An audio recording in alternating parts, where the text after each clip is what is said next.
It's Monday morning. Welcome to Breakfast Central on your favorite television news and current affairs station. We're indeed happy to be back on the airwaves once more. And you can rightly say that whenever we come back on air, we're here to bring to you the latest stories, news and current affairs, especially from what you may have missed and what we're looking forward to dissect today on the program. It's 3 hours full stretch of nothing short and nothing stopping us from bringing the latest stories to you. My name is Joe Hansen. Good morning to you. Benga was good. Hello, welcome to Breakfast Central this beautiful Monday morning. Quite an eventful weekend. The largest fishing festival, and I bit my chest to say, in the entire world, took place in Argungu just this weekend. And Mr. President was there. He went home with a prized winning fish, about 32 kilograms fish, and the governor said it would be nice for the First Lady to make him a nice pot of pepper soup with that winning fish, and so many other things happening in the country. The Yanks are in town. American boots are on the ground. We'll look into that and the implications and so many other things to discuss this morning on Breakfast Central. There you see Joe Hansen in the far corner, trying to catch Olive. his that's fish. Olive there. Yes, Olive is behind that billboard from a vantage position. Right. It's okay. Wow. Anyway, good morning. I find this very fascinating, though. We'll get into it later. Okay, thank you very much for joining us this morning on Breakfast Central, starting a new week with us. Whilst they're talking about all the activities that have happened over the weekend, they missed a very key one, the fact that the past weekend was Valentine's weekend. And it was a very interesting It has passed. It has not passed. It's Valentine's weekend. Did you get boxer? This is the week after Valentine's weekend. So it was quite an interesting weekend, and there was so much that happened over the course of the weekend, from the rains falling and stopping delivery people and single people rejoicing in that regard. But altogether... And from police also seizing money bouquet. Yeah. I think it was in Benin or something. And because CBN had warned that it's illegal to do money bouquet and that you shouldn't in any way, shape or form come with your money bouquet, you know. But people don't usually hear word. Anyway, you're welcome to Breakfast Central. I am Olive MOD, and thank you for joining us this morning. We're streaming live on YouTube. News Central TV Live is the handle. Please go there to drop your comments, and let's have a conversation about the things we're looking at this morning. We'll take your comments from YouTube as well. So no paragraph for... Very well. Olive, as a law-abiding journalist, if you receive the money bouquet... I'll return it. I've not completed my question. In dollars, does CBN jurisdiction cover forex? I'm not sure. If you receive it, I didn't really sure. We need to ask. You know, CBN, FCC, for example. But it's the speed at which Nigerian police used to follow directives. I've never seen them act with so much speed when it comes to tint permits and money bouquet. So quick to act. But when the president gives the marching order, stop terrorism in Benue State. They don't usually hear what. They didn't used to hear that one. But this one is very, very money quick bouquet, so proactive. Quick. I thought it was SWAT or FBI. But I'm sure many men in Nigeria are very happy about that. So would they now report that person to the CBN? What's the next step after the money bouquet has reached police I think station? it would be both. It would be an EFCC jurisdiction. Yes. Right, the economic and financial crimes. Because So I hope the policeman will proceed straight to EFCC. and he will not carry the bouquet to his house. And I need it as it's evidence now. You did a law of evidence now. Yes. Was it 400 level. 400 level? Oh, your head is there. He doesn't know much about it. He's not a legal luminary like He's not us. like us. He's a layman. Okay,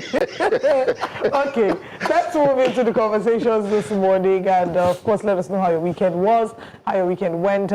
We had a gentleman who surprised his wife over the course of the weekend, and you know, I'm hoping that the surprise was incredibly beautiful as we planned, and she got her birthday shout out. Let's now start with the conversations this morning. There was tension in Lere community of Kaduna State as a meeting of the African Democratic Congress ADC was again violently disrupted by suspected thugs, forcing party members and supporters to flee for safety. Eyewitnesses say the gathering, which was meant to consolidate party activities ahead of upcoming political engagements, quickly descended into chaos when hoodlums stormed the venue. The attackers, reportedly armed with clubs and stones, caused panic as participants scrambled to escape. Vehicles were vandalized and several individuals sustained injuries in the process. Let's take a look at the video. Wallahi yan taron ADC ne sun ara takari ta inna lillahi wa inna ilaihi raji'un taron ADC a karamar hukumar ne sai shiga daji la ilaha illallah ka gan su kun gan su a daji kun gan su ko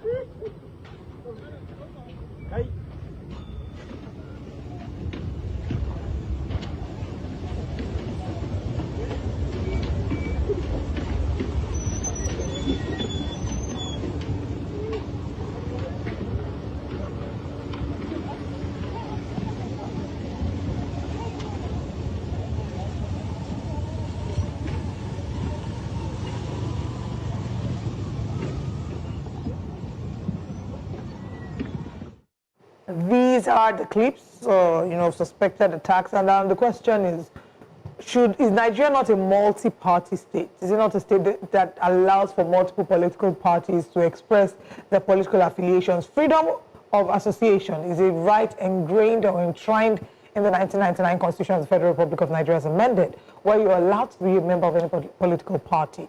The ADC, however, has complained more than once, many times, about how they've been attacked when there have been meetings.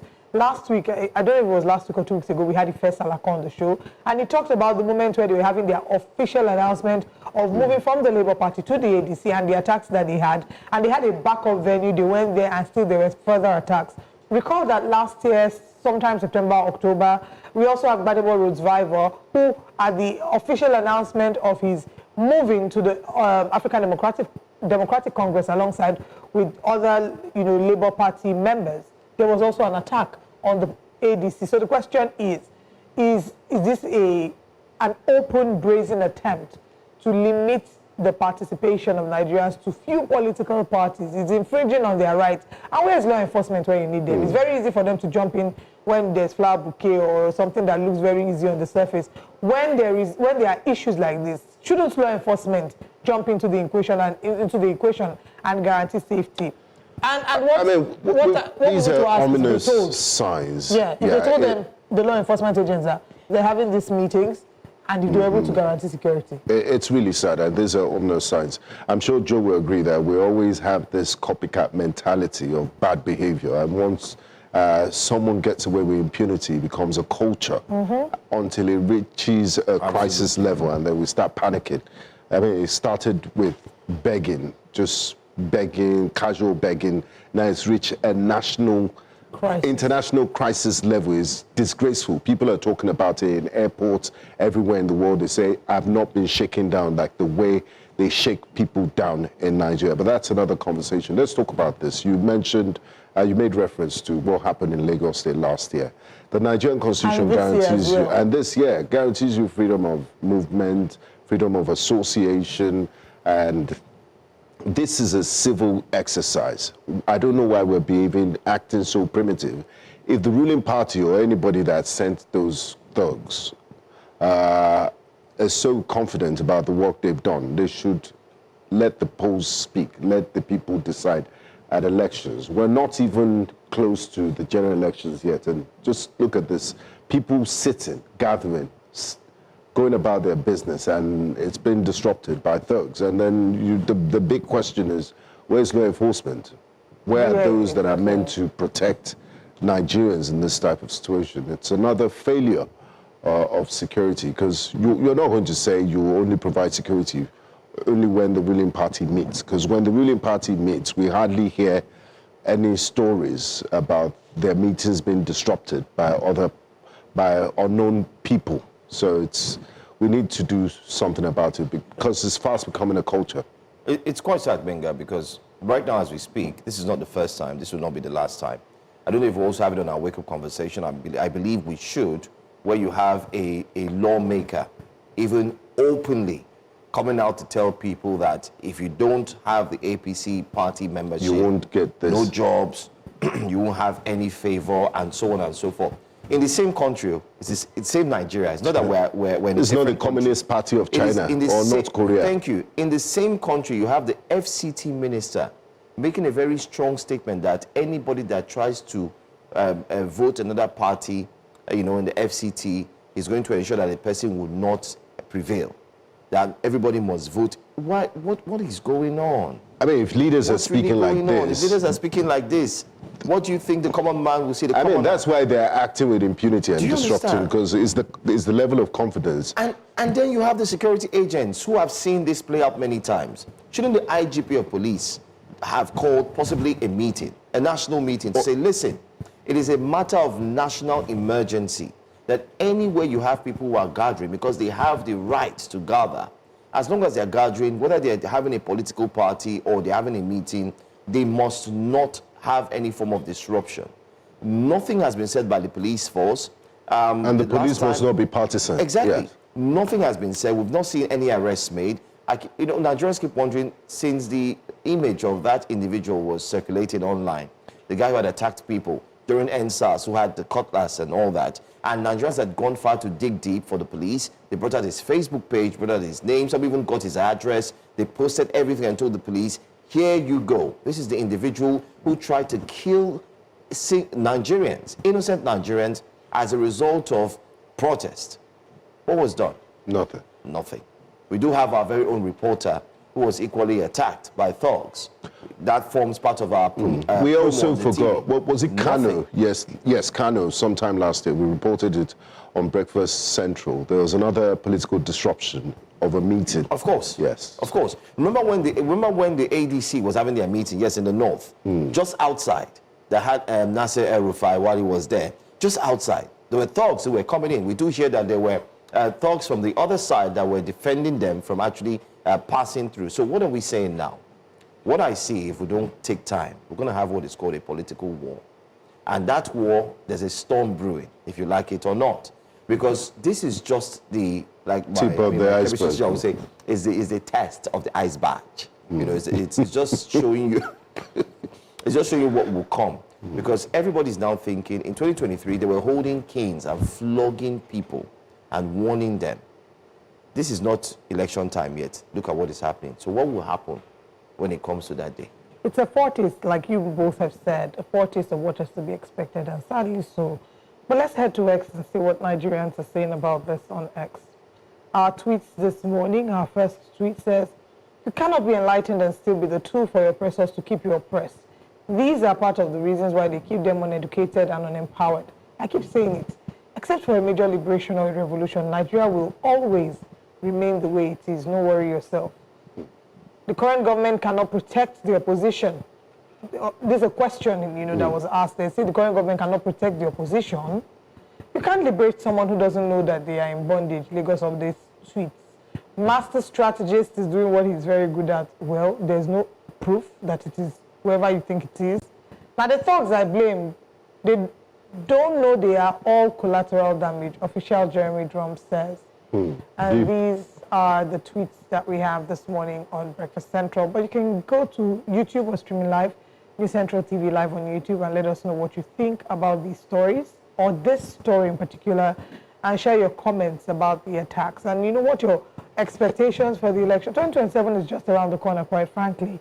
And if we start to see that at these stages, people are not allowed to gather in opposition political parties, one will wonder if we're in Uganda, where Bobby Wine is being arrested, where Yoweri Museveni and his son, Muhoozi Kainerugaba are not allowing people to protest, to form their own political parties. Or in Tanzania, where Madam Suluhu Madam Suluhu Hassan, before her was John Magufuli, yes, that wasn't allowing the bulldozer wasn't allowing the opposition have their political parties. Madam, she took over the baton. The moment she came, she pretended to be like, she was very nice. A good person. She was very nice. She allowed the she made Tundu Lisu come back from exile and caught him like Tom and Jerry.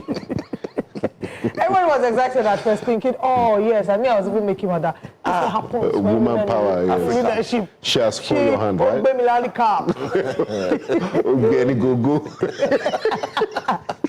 Well, these things we are laughing, but to be honest, these are serious. What is Africa's honestly, let's take a moment. Look, we're not there yet, but when you compare and juxtapose I'm not giving this government any sort of kudos, but we're far ahead of so many African countries. The sort of things that go on. The son of the president of Uganda. I mean, if you look at Tanzania, other places, and that's why the media is speaking up now. Before we get to that, so we will never, so it's keeping them on their toes, so we don't even get to that level. Because the press freedom in Africa, I mean, you need to see, I don't want to call the name, it's a business newspaper, some of their cartoons, you dare not put up such things in another country. Look at Tunisia, Kais Saied, opposition leader criticized the president and has been locked up. You know, things like that. So that's why we always speak when we see signs that might truncate this democracy that we're guarding. And our leaders need to do what's right. The worry for these countries you've mentioned, just like we've seen in other countries, when it eventually gets to where it will get to, and that's when it leads to revolution. These countries are no longer able to withstand and continue this same process or this same method of oppression, because it always leads, it will come to a head at some point. It always leads to oppression at some point. But here in Nigeria, we're saying we don't even need to get to that level before we get to a situation where we can no longer return. Take a look at this. I read something online yesterday, and someone was breaking it down, and he made good points after seeing this video. And the person said, during President Obasanjo's time, would you see this? Would you see this? You can't. True. And he now brought it down and said, during Goodluck Ebele Jonathan's time, when the current president and every other person gathered in their droves, they respected them. The opposition. There were police officers there as well. You wouldn't see this. But now it's like they're taking everybody back to a certain age. But then again, let's just move on to our next story. I'm sure everybody would get to react to everyone. But there's another one this time. It's a rather sad story. Boko Haram insurgents have paraded 176 persons. Take note of the number, 176 persons kidnapped in Woro community, including women and children. The group has accused the government of spreading propaganda about its activities. According to local sources, the victims were abducted during recent raids in Woro, a community in Kwara State. Disturbing footage released by the insurgents shows the captives, among them children, women, mothers, being held under armed guard. Boko Haram claims the government has misrepresented the scale of its operations, insisting that its strength remains intact, despite official statements suggesting otherwise. We have a video that shows this, and we'd like to show it to you so you could see the kind of video that they released over the weekend. Bismillah, salatu wassalam ala rasulullah. Da dai waɗannan mutanen su ne wanda aka kama su a Woro. To yanzu za ku ji yanayin inda aka kama su da kuma yanayin yawan nasu a bakin su. Ya ana aka kama ku? Wace karamar hukuma? Wace jiha ce? Kwara State.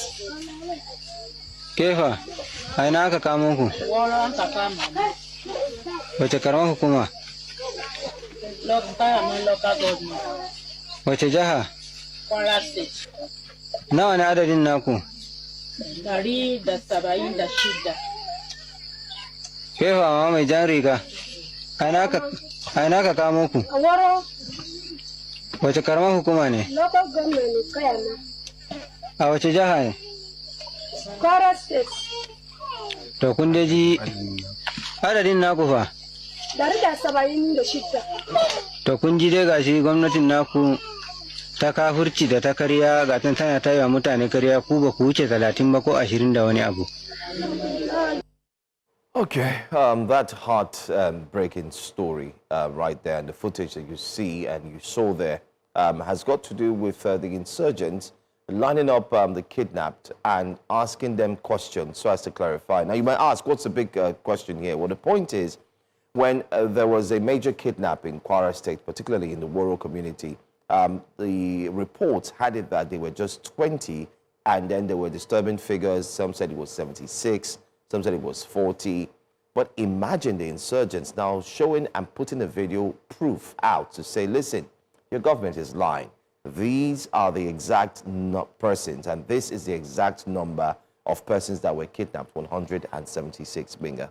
I mean, it's heartbreaking at many levels, because my concern there is the children. Even these insurgents and terrorists, if you have a problem, you take it up with the federal government, and kidnapping children and women, it's a new level of low for whatever cause you're fighting for. And to the federal government, if you are dealt decisively and not played with kids' gloves with this bandits and terrorists, it will not become the industry that it has become today. Imagine the level of confidence, terrorists are now holding a press conference like what they are doing is good, chiding the government and saying that, we have 176 people, human beings that you illegally kidnapped.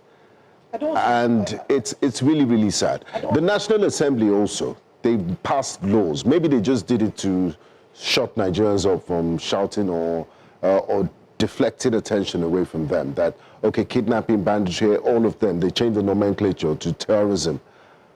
And the reason they did that is for the military operators to have different rules of engagement, so they could use more lethal platforms from them, which will shield them from, human rights concerns and all of that. But still, we're not seeing results. We want to see results on the ground, because if we're seeing results, these people they would have learned that the last set of people that were kidnappers, the government went in there and eliminated all of them. Exactly. And they would, the fear of God would be instilled in them. Look at the confidence. Are you now bigger than the Nigerian state? That's the question. It's really sad. And others also pointed to the fact that, there were a series of attacks over the weekend.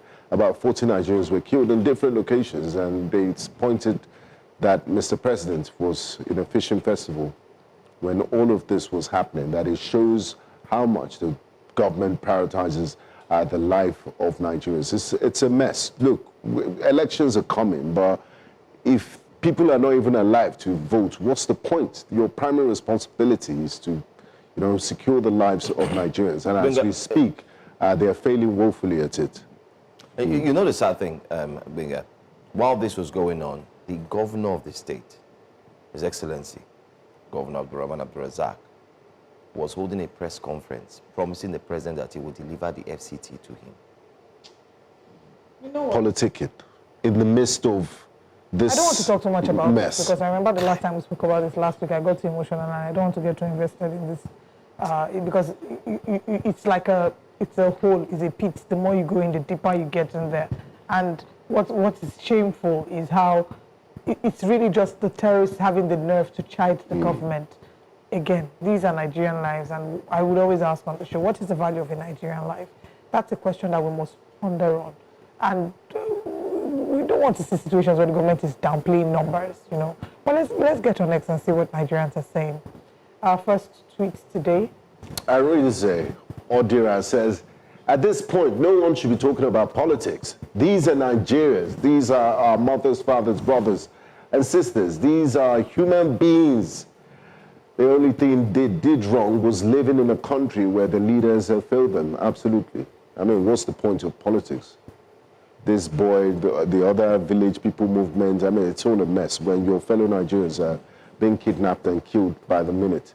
Chinua says, this isn't propaganda versus counter-propaganda. It's innocent lives hanging in the balance. Enough is enough. Nigeria deserves better protection, says Chinua. Omoge says, do you know, wow, I'm now Gen Z. How did I figure that out? DYK, Olive. Of course, do you know? Do you know how insane is it that our government is lying to us about security issues and terrorists are publicly fact-checking the government? This is not life. We can't continue like this.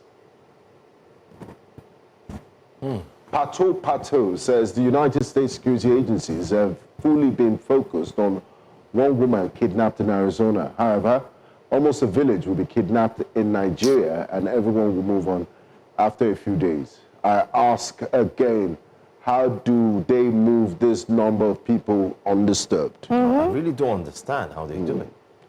Ashar says, when will you people, he tags the governor of Kwara State, the president, the Kwara State government, the president, and says, when will you people put an end to this madness? When will it end?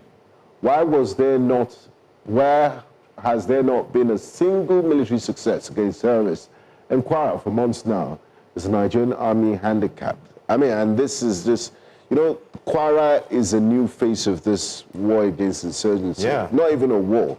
It's now, it seems like the epicenter. It's moved away from the northeast to the northwest, and now it's really, really sad. Well, away from that story, let's move on to another story very quickly, this time as we are quickly running out of time.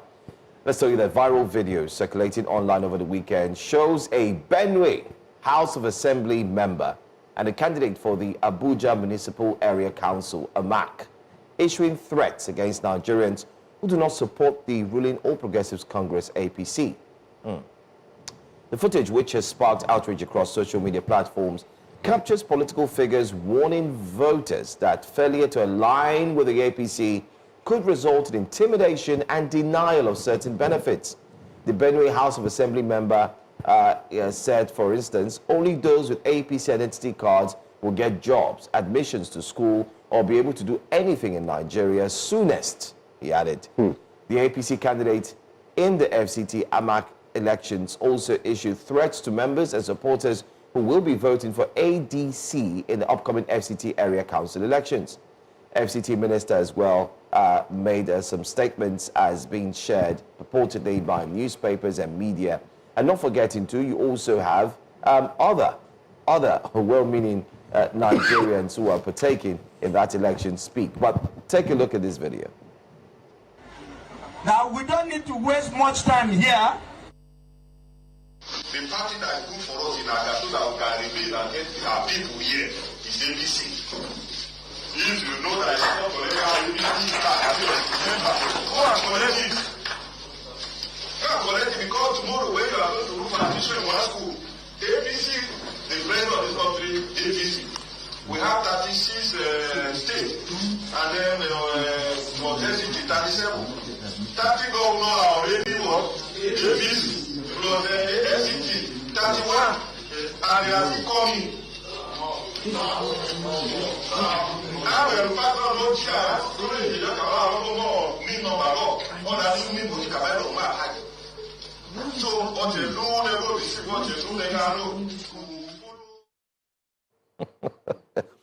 It's a laughing matter. Let's see what Nigerians are saying quickly. Okay. BMAX Legal said this kind of statement is scary, honestly. When jobs and education start sounding like party rewards, that's no longer democracy. That's political gatekeeping. You shouldn't need an All Progressives Congress card to chase opportunities in your own country. Citizenship should be enough. Very well said. We're coming. CTSU says they keep pushing until it explodes. 2020 will be child's play for what's coming, and this time, any armed forces who tries rubbish will be disarmed and sent to where they belong. I'll be there to see this happen, so help me God. Well, we don't pray it gets there, but then again, King Ozigbe Odion says, these are the lies that politicians and those in power told our parents. Lies that tricked them into becoming obsessed with voting in every single election. The oppressor's most powerful weapon is fear, which they use to control people. Only the gullible fall for this nonsense. So says King Ozigbe. And Etobong Edem says, you all should keep a step to counter it in the field. I believe the party has also heard the utterances of Minister Wike. ADC Nigeria should lodge a complaint to the video as evidence to the DSS and police. The question is, will the DSS and police do anything? It should be on record. They should. Anyway, that's pretty much all we can take. The conversation is and not on. just the ADC. There are multitude. There are different political parties. Yeah. All of them should, even as a coalition, should always take up this sort of things for posterity's sake and record purposes, and to also let Nigerians know if their institutions are working, if the DSS and other security agencies will act on these petitions. We expect the DSS to pick this individual up. Yes. Well, So we'll wait 48 hours. Because what it's doing is very dangerous. There's no invitation, then we would ask the DSS, please, Yes. how does it work? Or you don't need Mr. President to give you the matching order to do your constitutional Let's job. just to mention our audience, we're streaming live. Again, drop your comments on YouTube. But for now, we'll have to share with you what our top stories are on Breakfast Central. Our top stories this morning on Breakfast Central. Oniru tenant petitions Sanwo-Olu over a court order. We'll be looking into the details, the complaints of her property. INEC fixes schedule for 2027 general elections. We'll bring you details on that. Still on the top stories, fresh concerns emerge over 2026 budget, especially the allocations to certain sectors. Ebo community attack in Edo State is another that will be spotlighted on the show this morning, even as we review the newspaper front pages. Stay with us for all these and more.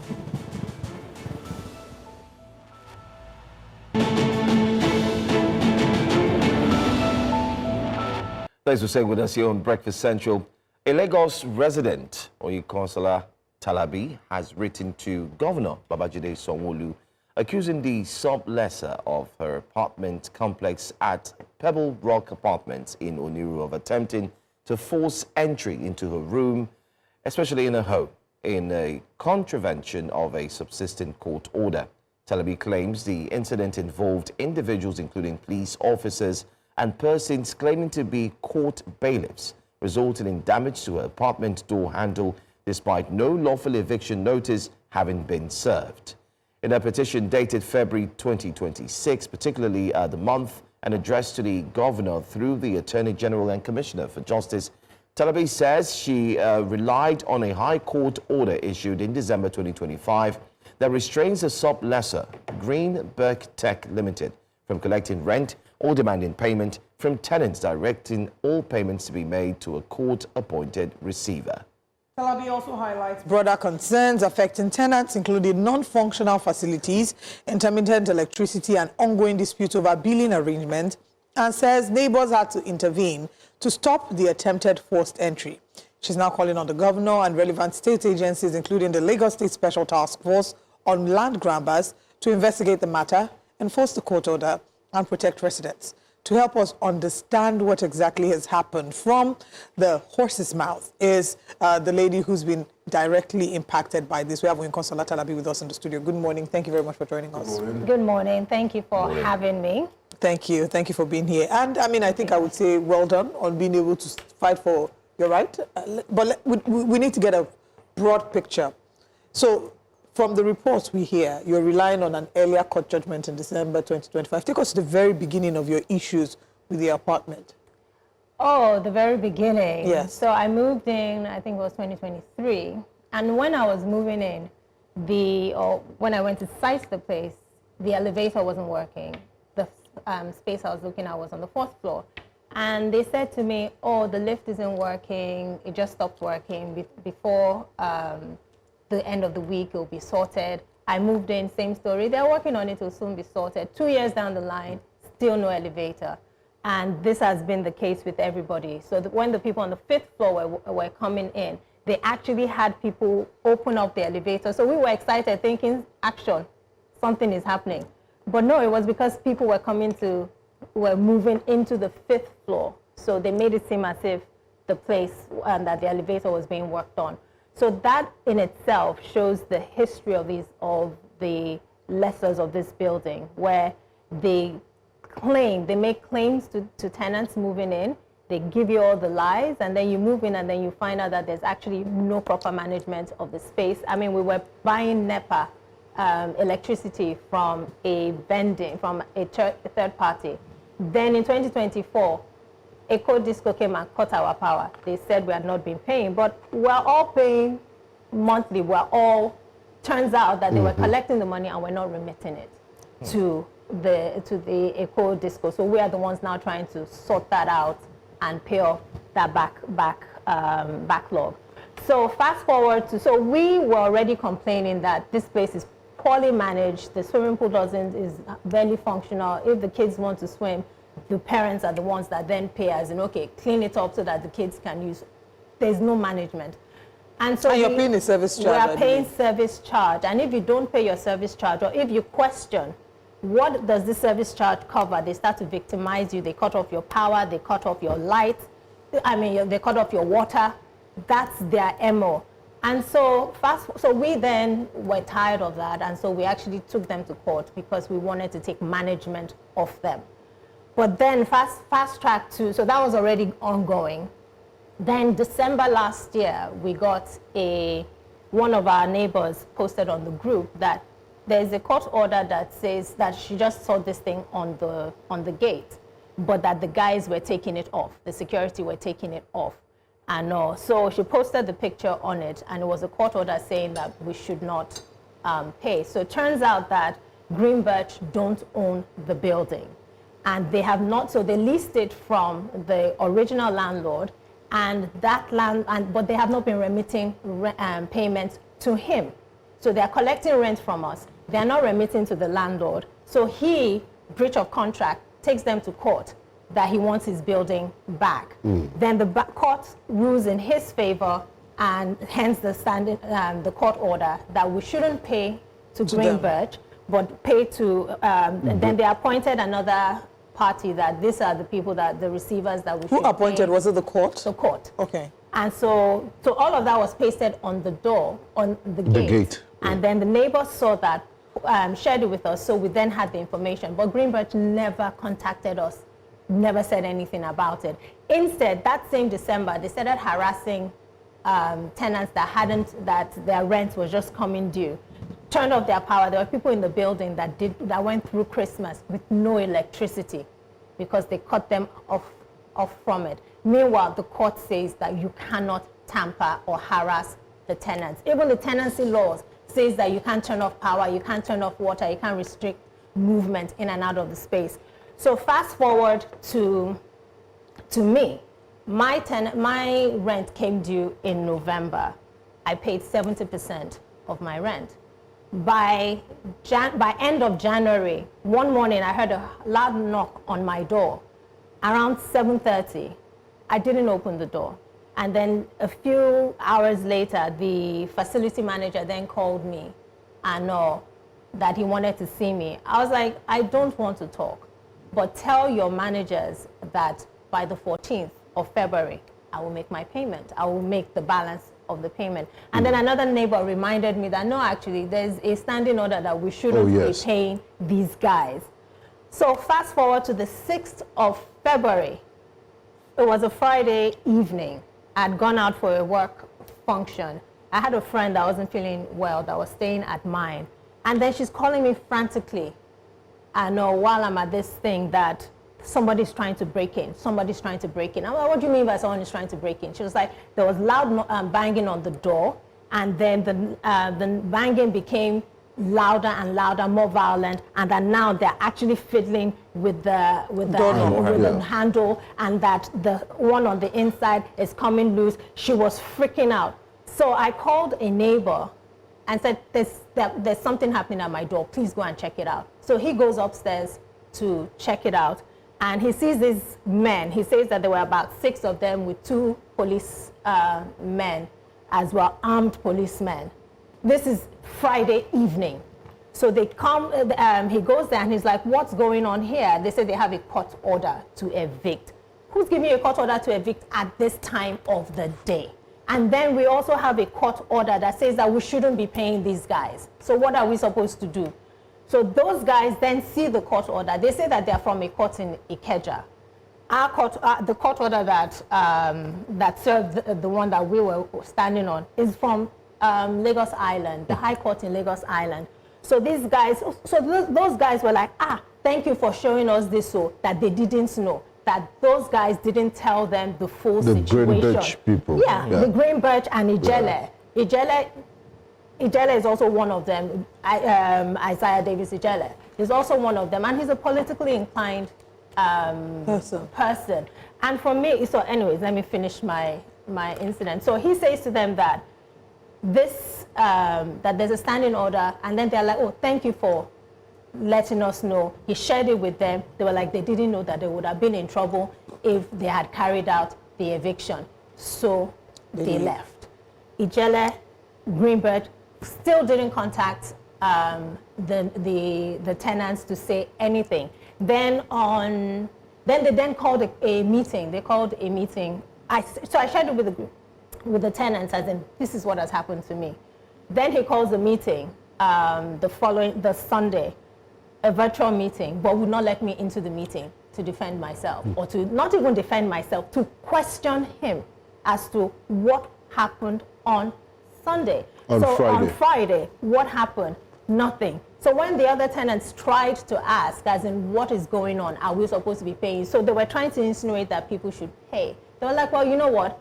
Send us a written letter that we should go against the court order before anybody will make any payments to you. And that's where the conversation has stopped. For me, I'm like, okay, the court has now issued this order. We are here standing on that. And then they have the audacity to break that court order, come in and try to unlawfully evict me. It wasn't even unlawfully evict me. It was a breaking and entry that they were trying. There's no basis for it. Even if there was a basis for it, there is a process to eviction. There was no notice, nothing. You just show up at my door and say you want to evict me. Based on what? I feel very violated. I feel very harassed.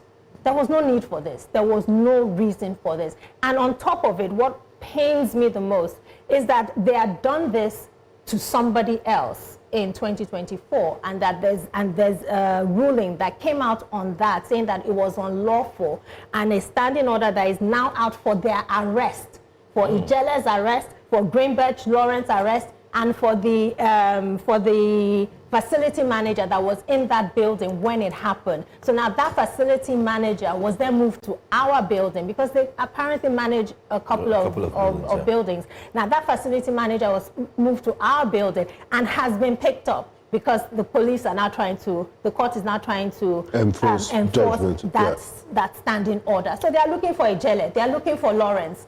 And then they still have, with all of that going on, they're still breaking the law. There are other, since I put out my open letter, other people have reached out to me that they've had similar experiences with Ijele and Greenberg, and then other landlords and stuff, other people sharing as, oh, this has happened to me too. It's basically like a modus operandi. It's a modus operandi. So their plan was to evict me and then lease out the place to somebody else. Another tenant comes in, has no knowledge of the background of the story. They collect the money from that tenant, and then by the time the new landlord, the original landlord takes over, it becomes you paid outside of the standing order, so your rent is not now fraudulent. Yeah. Who is Ijele? Very fraudulent. He's one of the partners. What's his full name? Isaiah Davis Ijele. Okay. Unfortunately, he's a political person, and he comes on TV. He has been on this channel. He has been on Arise. Yes. And he talks about he will call INEC into accountability, as in, hey, you guys need to be accountable. He will call Tinubu the president into accountability, that they need to be accountable. But you're not being accountable in your own private life. Where are we at the moment? What's the status quo as we speak?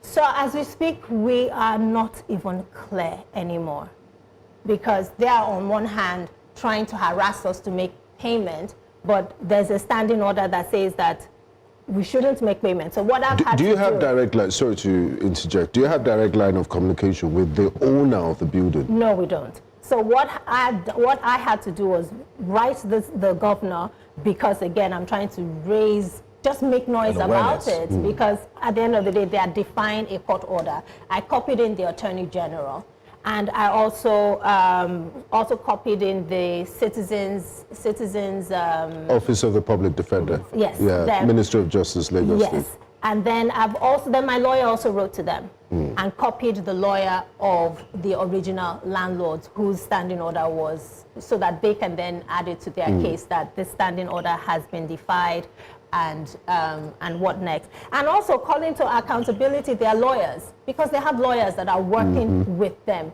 Their lawyers know what they are doing. I mean, it's the level of impunity that this has been going on for many years, and it's because one person that was wronged refused to speak out or make the type of noise that you're making, that others have become victims of this very dubious organization and people. Yes, and that's why I'm like, you know what, I'm just going to speak up.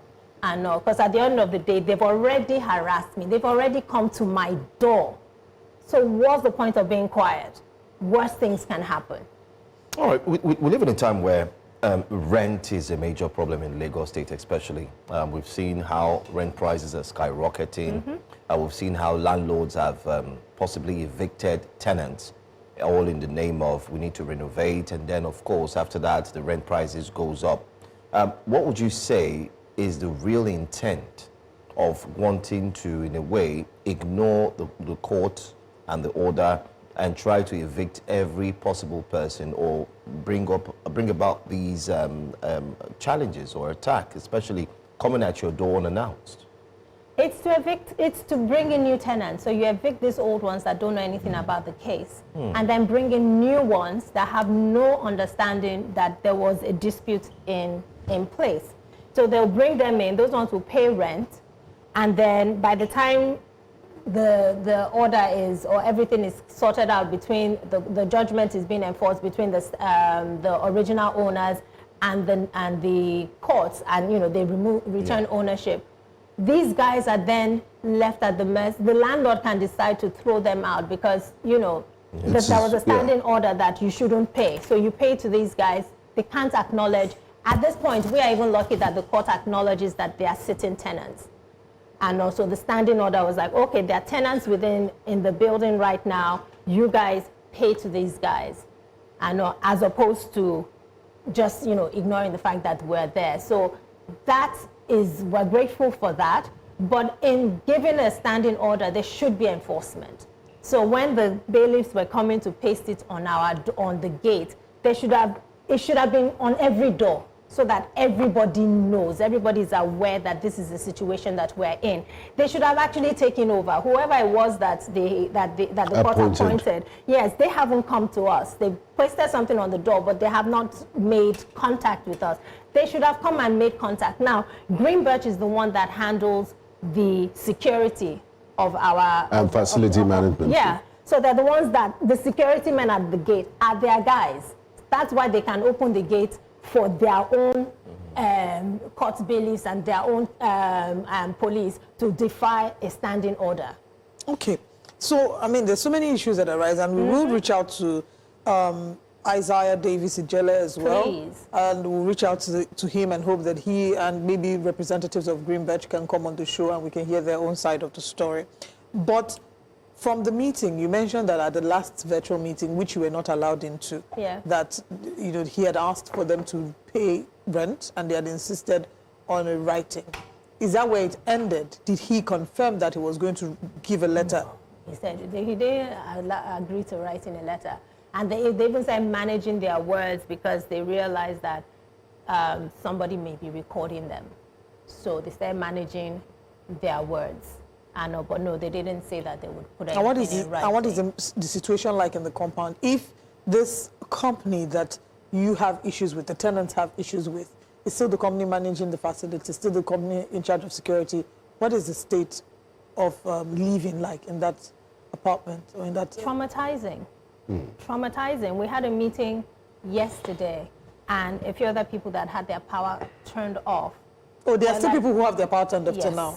Yes. Wow. And they were like, that they're traumatized.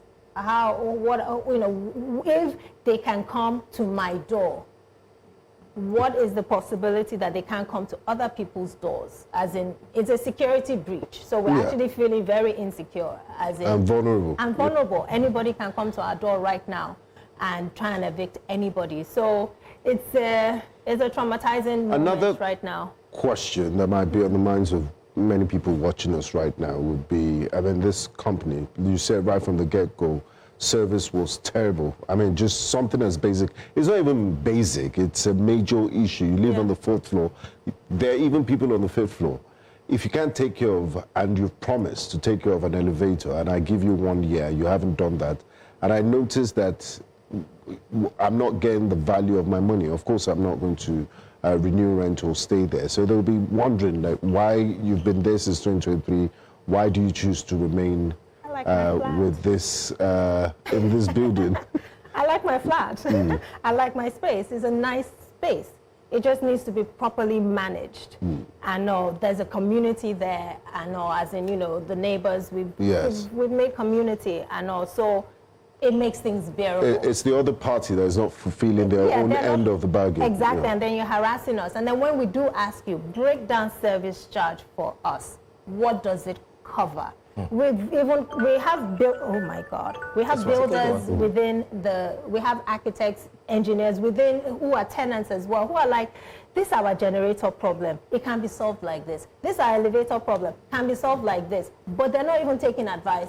So the issue now is they do not want you to take management away from them. They don't want us to take And your initial plan as tenants is to take management. Do you want to handle the management yourselves, or do you want to give it to another management company? We want to handle it ourselves. Okay. All right.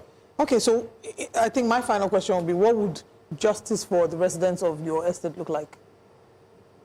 Ijela and Greenbirch being arrested first. At least let's enforce, because there's a standing order for their arrest. So let us enforce the orders that have been put out. There was a reason why the judge said arrest them. There's a reason why the judge said, another judge said don't pay them. How about we enforce those first? So I would encourage the governor to please investigate. Investigate, don't just take my word for it. Investigate Greenbirch, and if they are found guilty, shut down their business, because the governor at the end of the day, they're pushing a bill to make property and housing a more viable business option for people. I know, but how are we going to trust the process if standing orders and court verdicts are not being enforced? How are tenants going to trust this new tenancy bill that they're trying to push? How are we going to trust it if nothing is enforced, if we're not safe? What's the point? It then all becomes, because there are fantastic laws, the challenge we have is enforcement. And we're trying to make Lagos a safer place. We're trying to make it a business hub. Well, if people are here doing business criminally, then what are we going to do? That's a good one to look into. Well, let's also announce that we're going to reach out to Mr. Ijele, and of course, Greenbirch, as it were, to give them the first right of response. And we hope that they will definitely answer to our call and be here to also mention what they're doing to right if there's any wrong at all, and if they deem it fit to see it as a wrong. But on that note, I want to say thank you so much. Thank you so much, and you have my best wishes. Yeah. Thank you for having me. Thank you. And also just to mention that there are many tenants who are going through all of these challenges and more. The stories are indeed stories that you would hear that would definitely be heart-wrenching. Being a tenant is hard in Nigeria, and it's really hard in Lagos. And I say this as someone who doesn't own her own property yet. I'm sure you've now appreciate your situation better. Well, but I still have my own fair share. In the past, how many years? I've moved houses. I've lived in my third house within 5 years. Oh, wow. You know, it's ridiculous. Yeah. And to come about this money is very hard. It's your hard-earned money, and you're not getting service. And then, blackmailing. How can you be even watching when you were your asking words her why she's still in a Zoom call with your landlord? You're not doing me a favor. You're not doing me. I'm paying my rent. Exactly. I'm paying my service charge. I'm not saying a free house. It's hard. So for people who, and I can understand the sentiment of the tenants who stayed there, because sometimes you think, I'm not going to start this again. When you get a house, you think to yourself, okay, I'm going to stay here for like 4 or 5 years. So you set up the house in a way that you like. So the idea of uprooting everything and starting that hunt again, I'm not sure if you get a house that meets the financial implications. Houses have increased 100%. It's really rough. It makes me sad. And the law should always typically tilt in favor of the tenants, because it's really, really sad. But let's tell you now about the security killings, security squad links killing to illegal ticketing. Now, the Edo State's Special Security Squad has dismissed claims that the killing of a man in Ebo community or Edo local government area was cult-related. Authorities say investigations point instead to a dispute over illegal parking ticket, which later triggered a reprisal attack in another part of Benin City. News Central's Amenze Bazoaye brings us more in this report. The Edo State Special Security Squad says it received a distress call early Friday reporting the killing of a man in Ebo community. On arrival, operatives confirmed the victim as Courage, popularly known as Dogo. Contrary to public speculation, the squad says the killing was not linked to cult activities. Briefing journalists at Government House, the secretary of the squad, John Izegaigbe, said preliminary findings traced the incident to disputes over illegal park ticketing. According to him, despite a state ban on revenue collection by individuals, the deceased was allegedly involved in illegal ticketing and was accused of failing to share proceeds. The disagreement, he said, escalated into a conspiracy that led to his death. We went to his house, we saw the wife, we saw all the dependents and the children. They said the killing is erupting from pack-related issues and never a court matter. That the governor of Edo State banned this ticketing, but the Dogo precisely is also doing the ticketing illegally. And they said it's not sharing well. So some persons gathered, conspired, and sniffed life out of him. The killing also triggered tension elsewhere in Benin City with a reprisal attack reported along Wire Road by individuals who wrongly believed certain persons were responsible. However, the Special Security Squad insists both incidents are unrelated. It's not court-related at all, and we must tell you the fact that never is a court killing. We have investigated, and investigation is still going on. Some arrests have been made, and they are giving us useful information that will lead to further arrests. There will never be any court-related killing in Benin as long as Edo State Special Security Squad is on board. Authorities confirm several suspects have been arrested and are providing information that could lead to further arrests. Reaffirming the state government's ban on illegal revenue collection, the squad says the situation is under control and has urged residents to remain calm and cooperate with security agencies. In Edo, for News Central, Ameze Bazwayi. The federal government has introduced the Nigeria Beyond Oil and Gas Alliance Fund, a 2-year initiative aimed at assessing economic risks and opportunities in a rapidly changing global energy landscape while developing policy options for long-term economic diversification. The Minister of Budget and Economic Planning, Abubakar Atiku Bagudu, says Nigeria must pursue diversification in an environmentally responsible manner. He notes that the transition will rely on science and technology to strengthen traditional sectors such as agriculture and artisanal mining to unlock higher value in a climate-smart way. Stakeholders describe the effort as part of a broader shift towards a green economy, adding that collaboration among government institutions, research bodies and development partners is critical to ensuring a fair and sustainable transition. The program is being implemented by the Africa Policy Research Institute in collaboration with the Society for Planet and Prosperity with a cross-government working group, including NNPCL and the Ministry of Petroleum, set to coordinate activities. Officials say the initiative will be guided by data-driven analysis to safeguard jobs and industries while advancing Nigeria's decarbonization goals. Our legislation had improved, and our financial sector, our development partners are paying attention to ensure that when projects are submitted for financing or project appraisal, the environmental component is also given attention to. And for us in Nigeria, we have taken some of the steps today to modernize our livestock sector so that they stop moving from one part of the countries. Nigeria is the 5th country to join the BOGA program. And the launch of this program represents a deliberate and thoughtful response to this moment. It is not about abrupt change or economic disruption. Rather, it is about strengthening Nigeria's ability to anticipate these risks. It will strengthen our analytical foundations for policy making. It will place people at the center of economic planning. Thirdly, it will expand opportunities for women and youth. We cannot continue to exploit the climate. We will be punished, and it will be very, very expensive and a disaster for humanity if we are not able to stop or to limit climate change. So we support this initiative wholeheartedly, and we will of course see also how we can be a partner of this. What makes the BOGA Fund program particularly important is its recognition that economic diversification is not an abstract aspiration, but an urgent strategic necessity. Let's bring you a recap of what we've brought to you so far, or better still, tell you what's coming up next as well here on Breakfast Central. A quick recap of the big stories. We've taken a look at the Oniru tenant as petitions fly all around concerning an eviction notice. Igbo community attack in Edo State. They say it's not linked to cultism. Many arrests have been made. And BOGA Fund unveiling. You just saw it there. Let's see what it will mean for Nigerians. Let's tell you what's coming up next. for the next hour. Coming up next on Breakfast Central, INEC fixes schedule for 2027. They moved the date again to February 13. We'll talk about that in a moment. Adamawa State infrastructure, what's happening in the state and how it will benefit the people of Adamawa State. An AU summit ends in Addis Ababa and new leadership is in town.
The Independent National Electoral Commission, INEC, is considering adjusting the 2027 general election timetable following objections from northern Muslim leaders over a clash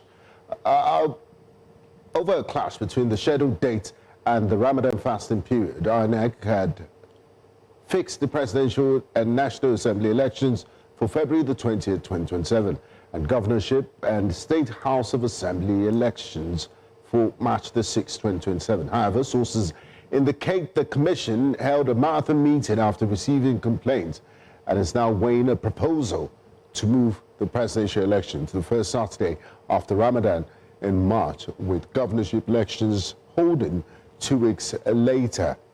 It remains unclear whether any changes would affect all the electoral activities. Now, according to the timetable, party primaries are set for May 22nd to June 20th, 2026, while submission of nomination forms for national elections will run from July 14 to July 18, 2026, and August 11th to August 25th, 2026. We also have information that publication of candidates' particulars and deadlines for withdrawal or replacement of candidates are also scheduled between August and September 2026. There is information that the dates have actually been changed, but joining us to give a clear picture is the former Director of Voter Education at INEC, Barrister Oluwole Osaze Uzi. Good morning, sir, and thank you very much for joining us. Good morning, and thank you for inviting me. All right, sir. If you can please give us what the true position is. There's been a bit of misunderstanding as to what the dates are, and citizens are wondering if it's actually going to be officially shifted as a result of the Ramadan. Thank you. I'm afraid I don't speak for the Commission. I left the Commission more than 5 years ago, and I don't know what actually is happening in the Commission now. My sources tell me that it's being considered, but whether it will be shifted, I honestly cannot tell you. You probably have to wait for the official spokesman of the Commission or wait for the Commission to issue a statement. But I was just going to say that this is not unusual, in the sense that I recall that about 2-3 years ago, 2011 I remember that General Buhari had written to the commission to say that the dates fixed was at Easter period, Holy Week for Christians. But at that particular time, it was not shifted. But this will be considered, and good consideration will be given to it. And if they see the need to shift, they will shift it. But we must remember that there are statutory constitutional deadlines. You cannot conduct the election later than 30 days before the handover and not earlier than 150 days. So that window is there. I think there's some room to maneuver, and the commission will consider all this when it takes the final decision on it. Now, Barrister Uzi, I mean, for someone that has been in INEC, many Nigerians are wondering, you have all these years you could do research, you have all the time to check the calendars and see what's happening. Isn't it quite embarrassing for the Electoral Commission to come out with a date that they know they will possibly be pushed back? Like you made reference to the 2011 Easter incident. The INEC staff should have known that, you know, this date in 2027 falls under Ramadan. I'm surprised at the furore going on now, because this date was not officially announced a couple of days ago, but Yakubu as chairman of INEC had already arranged it and put in the guidelines that elections will hold on the third Saturday of February. To put it in line with the American, with the Ghanaian, with other countries, have a certainty as to date so that we know about that. So that had been fixed long time before now. This is just an official stamp on what had been done, what had been put in the guidelines. And I'm afraid, when you say INEC should have, maybe so, but also stakeholders should have looked at these things when it was first announced several months ago, not this year. I don't think it was last year, more than a year ago. This was announced that INEC is putting in the guidelines that elections will hold on the third for presidential and governorship on the third Saturday, barring any change in the constitution and the electoral law. As long as INEC has the latitude to fix that date within the constitutional time frame, this is what it will be. And the governorship and state house assembly election will hold 2 weeks later. So everybody should take blame and responsibility, if you want to put it that way. Okay. We've also heard that there's a National Assembly is looking to convene an emergency session over the election dates as proposed by INEC. Can you take us through, having been a member and also worked with INEC closely, can you share with us what this could entail, what it could lead to when the National Assembly convenes? Can you share with us what they will be looking into? As a lawyer, I tell you absolutely nothing. The power to fix dates of election is the sole preserve, the power donated to INEC by the Constitution. No authority, no person can dictate to INEC when to fix dates of election, as long as it fixes those dates within the constitutional time limits. The National Assembly can convene for what it cares, but I'm afraid that they should be guided. They can only advise the Commission. They cannot overrule the Commission. You have to amend the Constitution, and it takes more than the National Assembly to amend the Constitution in that regard. The power is donated by the Constitution. And not just National Assembly has to get 2/3 majority and then get the majority of the State House of Assembly to amend the Constitution, either to remove that power or to curtail that power or to limit the exercise of that power. It can engage, of course, with the Commission and persuade it or convince it or consult with it, but that's the best it can actually do. Or it might decide, oh, we're not going to pass your budget unless you do that, and blackmail it. But legally speaking, there's little officially that the National Assembly can actually do. So where does that leave us at the moment? I mean, you said it's in the guidelines that the elections should be held on the third Saturday of February, but you've also said that it's only we can only change it through a constitutional amendment. Does that mean we'll have to go that route if we want to see a change in the date? No, let me not be mistaken. So I didn't say the date of the election, you have to go to the constitutional route. No. I say it's the power of the Commission to fix dates for election. The Constitution did not fix a date for election. The Constitution gave latitude, gave a time frame, 30 days to expiration, not later than 30 days to expiration of tenure, and not earlier than 150 days. So that is the guideline. But it's the Commission in the guideline. The good thing about that is that in the guidelines, the guidelines can easily be amended. If the commission meets today, can actually amend the guidelines and say, this is all for this particular election.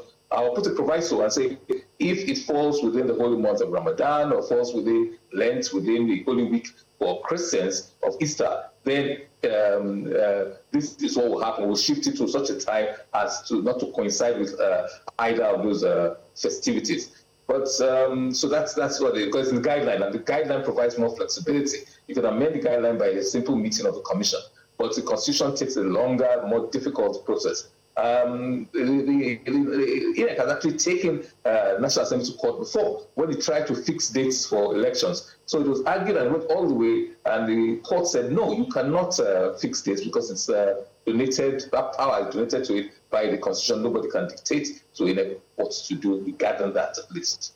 So how do we Nigeria is a secular state. How do we balance the fact that Nigeria is a secular state with the constitutional mandates, the constitutional provisions for how these dates should be chosen? How do we find that balance? Well, I don't think any balance, actually. I think it's clear-cut. Those are considerations the law has not imposed INEC to consider. I recall one of the past elections, the traditional, African traditional religious people complained. I said, look, why do you marginalize us? Yes, there are some Christians, there are some Muslims, but you should also recognize our traditional beliefs. There are Hindus, there are traditional believers who believe in their own traditions. I say, you should also take us into consideration. So actually, you can get into the absurd if you take it so far. But the commission will be sensitive to these considerations, and as much as it can accommodate it within the law, it would. It's just the commission is interested in participation of as many people as possible. So if there's anything that will limit participation, and people say when they are fasting, they're tired, they cannot pursue, they cannot follow up in the same way as they would when they're not fasting, it will consider these things. But if it feels that the constitutional provisions override and other constitutions come into play, and balancing things, we don't think we should shift, they might decide not to shift, or they might say, okay, let's just shift by a week or 2 weeks or a couple of weeks. Let us ensure that it doesn't conflict too violently with people's behavioral patterns regarding their religious beliefs. Okay. Now let me just come in. I don't know if you still have a question based Yes. on this. I wanted to shift a bit, but Well, I still want to ask. All right, go ahead. Well. I wanted to ask, if these dates are officially shifted, if it then exposes us to any form of legal challenges, after the 2027 elections, do you think that this might also birth some form of legal challenges? Because what we've seen is people would always seek any opportunity to exploit any loophole they see in Nigeria's political space. No, I don't see any anybody who can successfully challenge, because, as I said, it's a power. It's a discretion of the commission. You cannot compel me to exercise my discretion one way or the other. It is the sole preserve of the commission, and there's no basis on which anybody can go to court. Whether they will succeed, in all likelihood, they will not succeed. I don't see any basis. There's no legal impediment to INEC fixing dates or shifting those dates. As I said, it's gone to court before, and the courts have vindicated INEC and its power and its responsibilities in that regard. So any political party, any stakeholder, anybody who feels that it's hard done by, I am not too sure is likely to succeed. It's a discretion of INEC. It chooses how it should exercise that discretion. Okay. Looking at your background, having worked with INEC for a very long time as former director of voter education, I think it would be a disservice if we do not focus on the voter education here during this conversation. And I do have a long list of questions, and I believe Olive and Benga also do the same. My first question will be on the 873 billion naira budget for INEC for the elections come 2027. Previous year, we did see over 300 and something billion naira proposed. And now we see 873. Aside from the fact that we will talk about dollar, naira, challenges, and so on and so forth, we'd like you to tell us, these funds that have been prepared and budgeted for the elections, can Nigerians really have a strong faith in INEC's independence of ensuring that these budgets will be used solely for carrying out these elections? Or maybe they could be used for something else? These are the questions Nigerians are asking. Well, I will speak as a voter educator. My training is as a lawyer, and I was director of legal services before I became director of voter education.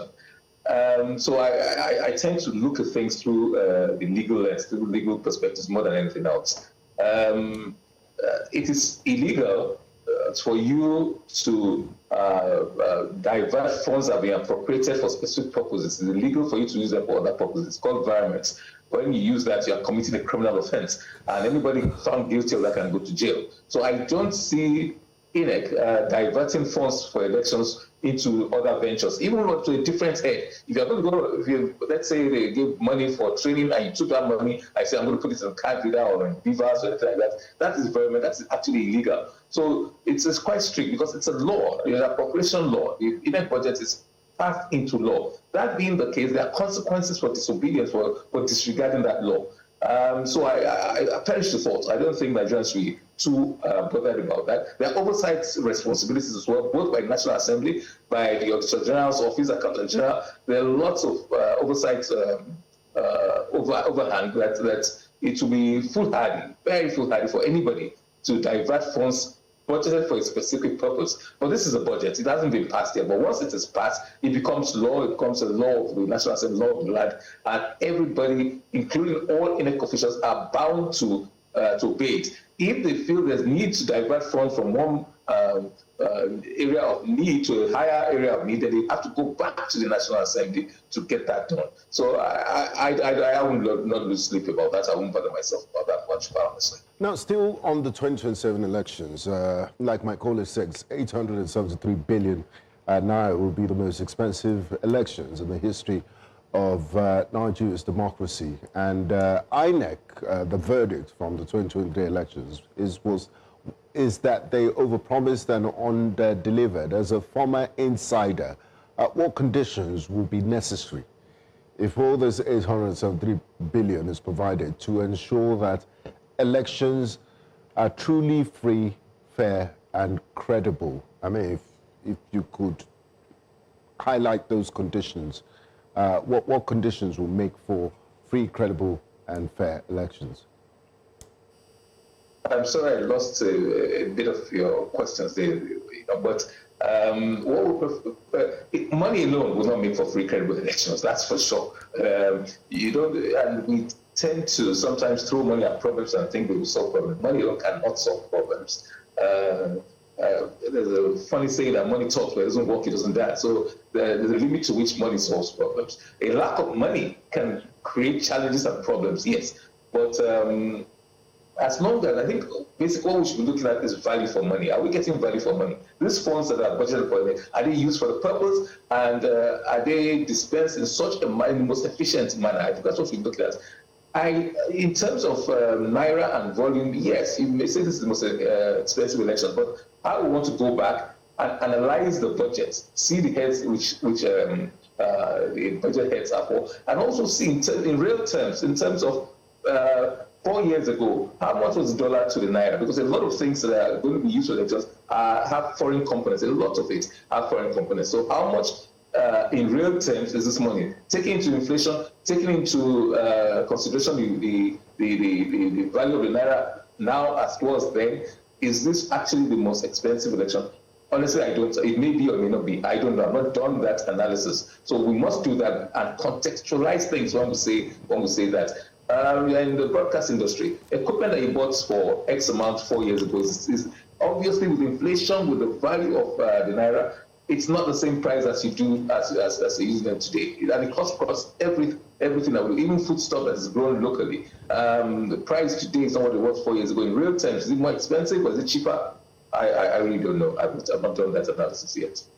Okay, there still seems to be protests that would continue at the National Assembly. We've seen young Nigerian civil societies every other day, carrying their mattresses to the front of the National Assembly, and they're protesting for a certain line to be imputed into the electoral reform. And they're saying not just transmission from beavers to iron, but transmission in real time is what they're asking for. Initially, there was an amendment made to say, instead of using the word transfer, they're then doing the actual transmission. But now they had the backup in case the transmission fails. young Nigerians are saying that that's not enough.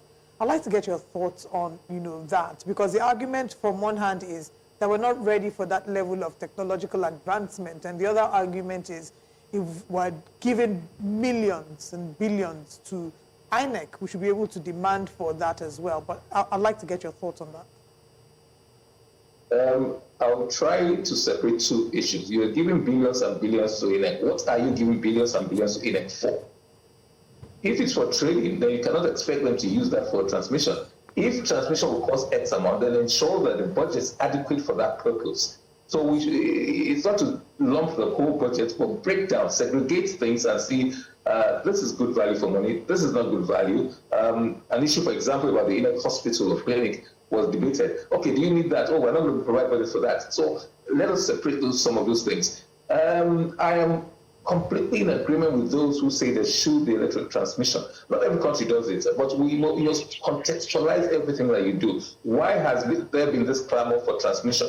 Because previously it was a totally manual process, and we have seen the challenges with manual transmission or transfer of results between the polling unit and the resort area or ward collation center. Things happen between the ward collation and the local government collection. Things happen, and before final collation, there's a lot of human interference, and results change. So people say, no, that's not good enough. Why don't we just right from the polling unit cut out the middlemen who tend to change these things and subvert the will of the people? Let us transmit these things straight from the polling unit onto a server.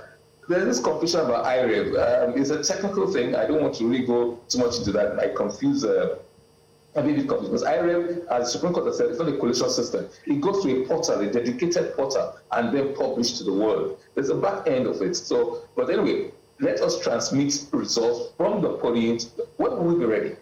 We don't have 100% coverage. Admittedly so, but we did it 4 years ago.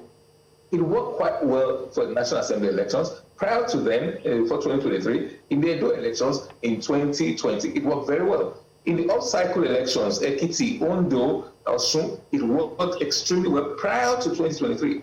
So why the hullabaloo now? And 4 years later, 4 years down the line, I'd like to believe there's better coverage of the country in terms of network. Admittedly, some places might just be 2G, but we got up to 5G, and I think we have up to 97% coverage. These are official things from the NCC. NCC is the body charged with that responsibility. If we could do it 4 years ago, and people say it didn't work, it worked quite well for the National Assembly. These elections were held on the same day between presidential and National Assembly elections. They were held on the same day, and transmission was fairly okay, but National Assembly, everybody attests to that, it was fairly okay. I don't know about real time. Real time has a technical meaning. It has a meaning in which I think most of Nigerians use it. And I would like to take not the technical meaning, but the meaning ascribed to real time is just that you transmit once you finish collation of results. Sorry, once you finish counting of ballots, writing out the EC88 result sheet, you transmit it immediately. Finish that. I'm totally in support of that. If we do it before, we've done it quite well in off-cycle elections. Even the general election, even the state house of assembly and governorship election, it worked fairly well. Why are they coming now to say this? 4 years ago, the Ninth Assembly interrogated these issues. It called INEC, it called the National Communication Commission, I think the NCC, it called them, and you go to the NCC website, I did at that time, and saw that we had good coverage. So why then are we now getting to this debate? If you wait for 100% coverage without blind spots, we may never get to transmission of results, and we may be in this quagmire that we are in, and gives opportunity for a lot of human interference. That's the challenge, and I agree with those who say there should be transmission, and it should be written into law, it should be codified. The problem that the Supreme Court said it is not a recognized, transmission to IREV is not a recognized system in the Electoral Act of 2022. That is why we're clamoring for it now. Don't give room to INEC, don't give room to judiciary to interpret it in such a way that it's a mandatory thing, because mandatory, and failure to comply with it compromises the integrity of the election and the confidence people have in that electoral process. So yes, I am in support. That's my own view. All right, Barrister Oluwole Osaze-Ozie, thank you so much for your time. A lot has been said, especially with your response to this final question, and that gives us the leeway to say we look forward to invite you once more, where we can take a look at a very pertinent topic. How does the IREV work? You did talk about the back end. There's something at the back end. So we'd like to invite you once again when we have this conversation. Thank you for your time. Thank you. Thank you for having me. Thank you very much. All right, away from that story and away from breaking down what INEC is preparing to do come February, let's tell you about another one. This time, the 2026 federal budget presented by President Bola Ahmed Tinubu totals approximately 58.18 trillion naira with an ambitious focus on security, infrastructure and human capital development against a challenging fiscal backdrop. Defense and security agencies are among the top recipients, reflecting ongoing concerns about national security, while major ministries such as finance, budget and economic planning, works, education, health and social welfare and agriculture also feature prominently in overall allocations. However, experts and civil society organizations have flagged several shortcomings, notably a huge projected deficit of over 23 trillion naira, about 4.3% of the GDP.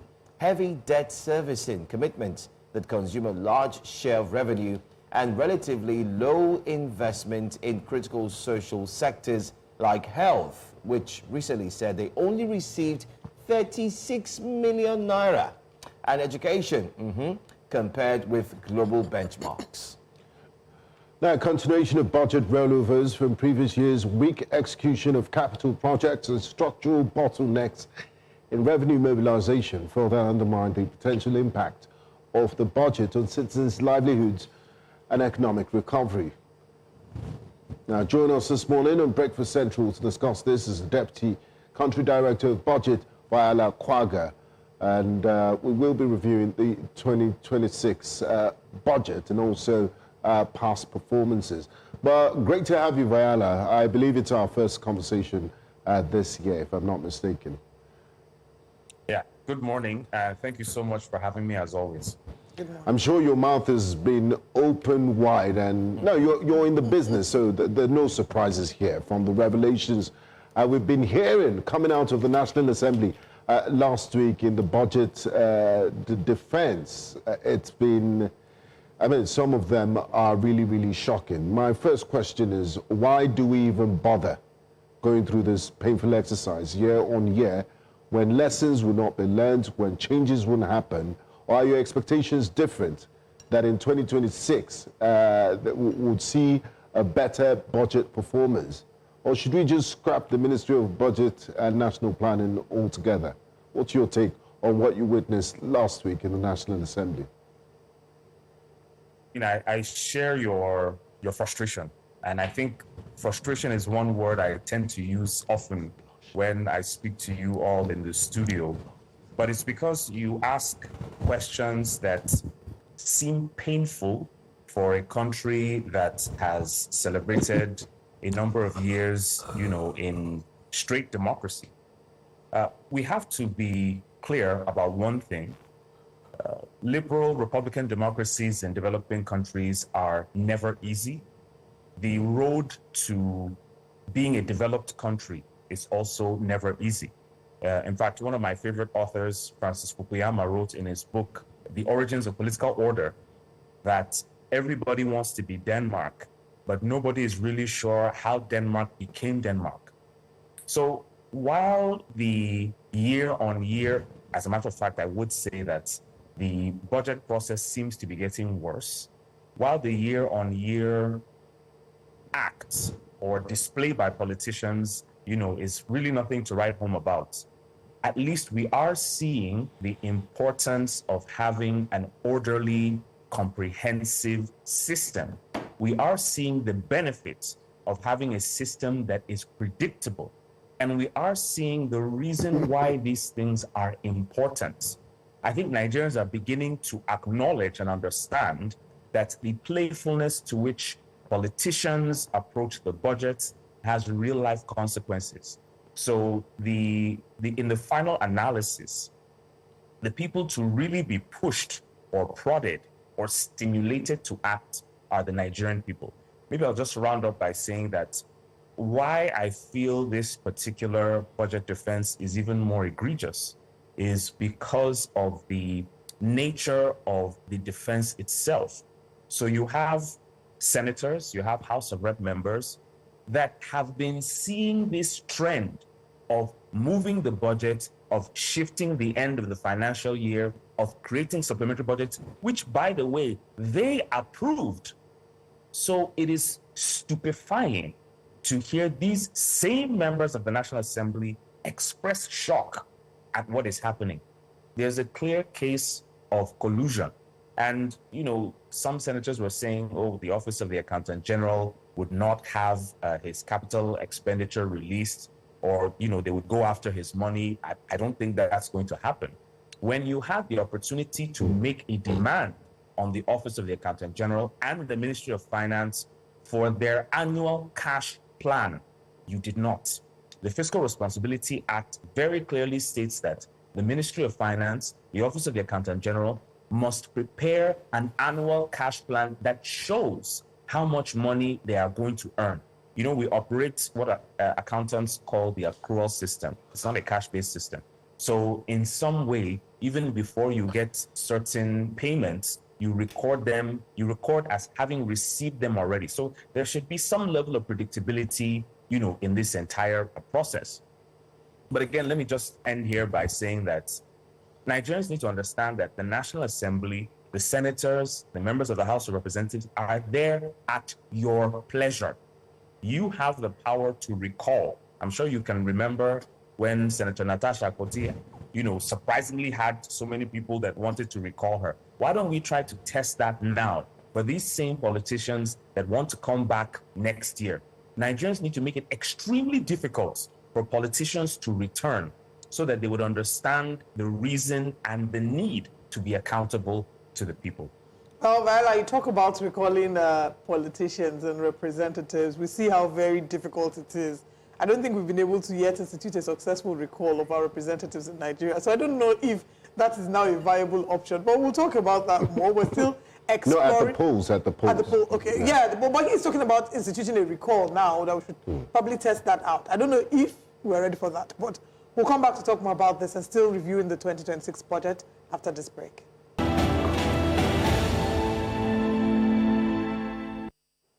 Welcome back to Breakfast Central. We're still reviewing the 2026 budget and looking at some of the issues that have been highlighted, especially more recently by the Minister of Health. And we're joined by Viola Kwaga, who's joining us from budget. Thank you so much, Viola, for joining us. Before we went on the break, you talked about some of the flaws, you know, that exist currently, some of the gaps, and that the reason why these have happened is because Nigerians have not learned to recall, which probably tells that. But let's talk about the Minister of Health. Mohammed Ali Pate has revealed during the 2025 budget defense that only 36 million was received by the ministry out of the 218 billion naira appropriated for the year. And now, for 2026 budget, President Tinubu has gone back on his pledge to raise health budget to 10% of the budget. You've mentioned, I mean, you did ask, now why is everyone acting surprised like this is something new? And you've highlighted some of the flaws that ensured that gap. So what practical institutional frameworks need to be set in place to ensure that we don't see this kind of repetition in 2026? Or do you believe that it's still going to be business as usual? So when you're dealing with Nigerian politicians, you have to understand that they aren't always the ones at fault. And well, let me rephrase that. They are not the only complicit ones. I think that's far more accurate. The process of disbursement of funds is a process that involves several entities, several institutions. Let's say I'm the Ministry of Health and I am seeking my capital expenditure, which is disbursed in a quarterly manner. I would issue a warrant, development fund warrant, recurrent general warrants. Development fund would be for capital expenditure, yes. And I would issue that to the Ministry of Finance. The Ministry of Finance would then minute that warrant to the Office of the Accountant General of the Federation. The Office of the Accountant General of the Federation would then send that to the Central Bank of Nigeria to ensure that there's any cash to support that request. Now, this request for capital expenditure should be based on what? It should be based on the medium-term expenditure framework and then the annual budget. So myself, as a Minister of Finance, would have prepared my budget. I would have submitted it to the Budget Office of the Federation in the previous fiscal year as a response to the budget call circular. The Budget Office of the Federation would have submitted that to the Federal Executive Council. The FEC would have reviewed it and sent it back to the Budget Office of the Federation to say, okay, change this, okay, move this here, move that there. The Budget Office would then send it back to the MDAs to, institute and implement the corrections, to which they would return back to the Budget Office. The Budget Office would send that final version to FEC. FEC would give it to the President. The President would then lay it before the National Assembly. The National Assembly would then review, pass to the President for assent. That's the budget cycle. So you can't tell me that the Ministry of Finance or the Office of the Accountant General did not know that there was no money. The more you think about it, the less it makes sense. You have the chairman of the Nigerian Revenue Service claiming that they hit their revenue targets. I think it was around 28 trillion, if I'm not mistaken, for the 2025 fiscal year, which is still not over because the president shifted again with the consent and knowledge of the National Assembly, shifted the fiscal year to end in March. Mind you, this process of shifting the budget has started as far back as 2021 during Buhari's administration, but it just never really got that much attention. So you have a Nigerian Revenue Service chairman claiming you've hit your revenue targets. By the way, he's only responsible for, at the very most, value-added tax, companies' income tax, and electronic money transfer levies. That doesn't talk about money from oil rents. That doesn't talk about money from government-owned or state-owned enterprises. Now, it's the money from state-owned enterprises that barely gets a blip, in terms of attention, asset sales, monies from the sale and disposal of dividends, etc. And then you have oil royalties, you have signature bonuses. A lot of that doesn't seem to show up. So Nigeria most likely has 2, maybe even 3 times more revenue than we think we have. In addition, the Government Integrated Financial Information System, GIFMIS, that is the government's, IT ecosystem to administer, to monitor, to manage budget preparation and, requests for salaries, overheads, and capital expenditure, unfortunately, does not even cover the entire range of government agencies. It basically just covers MDAs. And I'm not particularly sure if GIFMIS covers 100% of MDAs. It surely does not cover government-owned enterprises, which are the NNPCs, the Ajakuta Steel, all the government's interests and ownership in companies. It does not cover that. So at any given point in time, it's not clear what the government's balance sheet really is.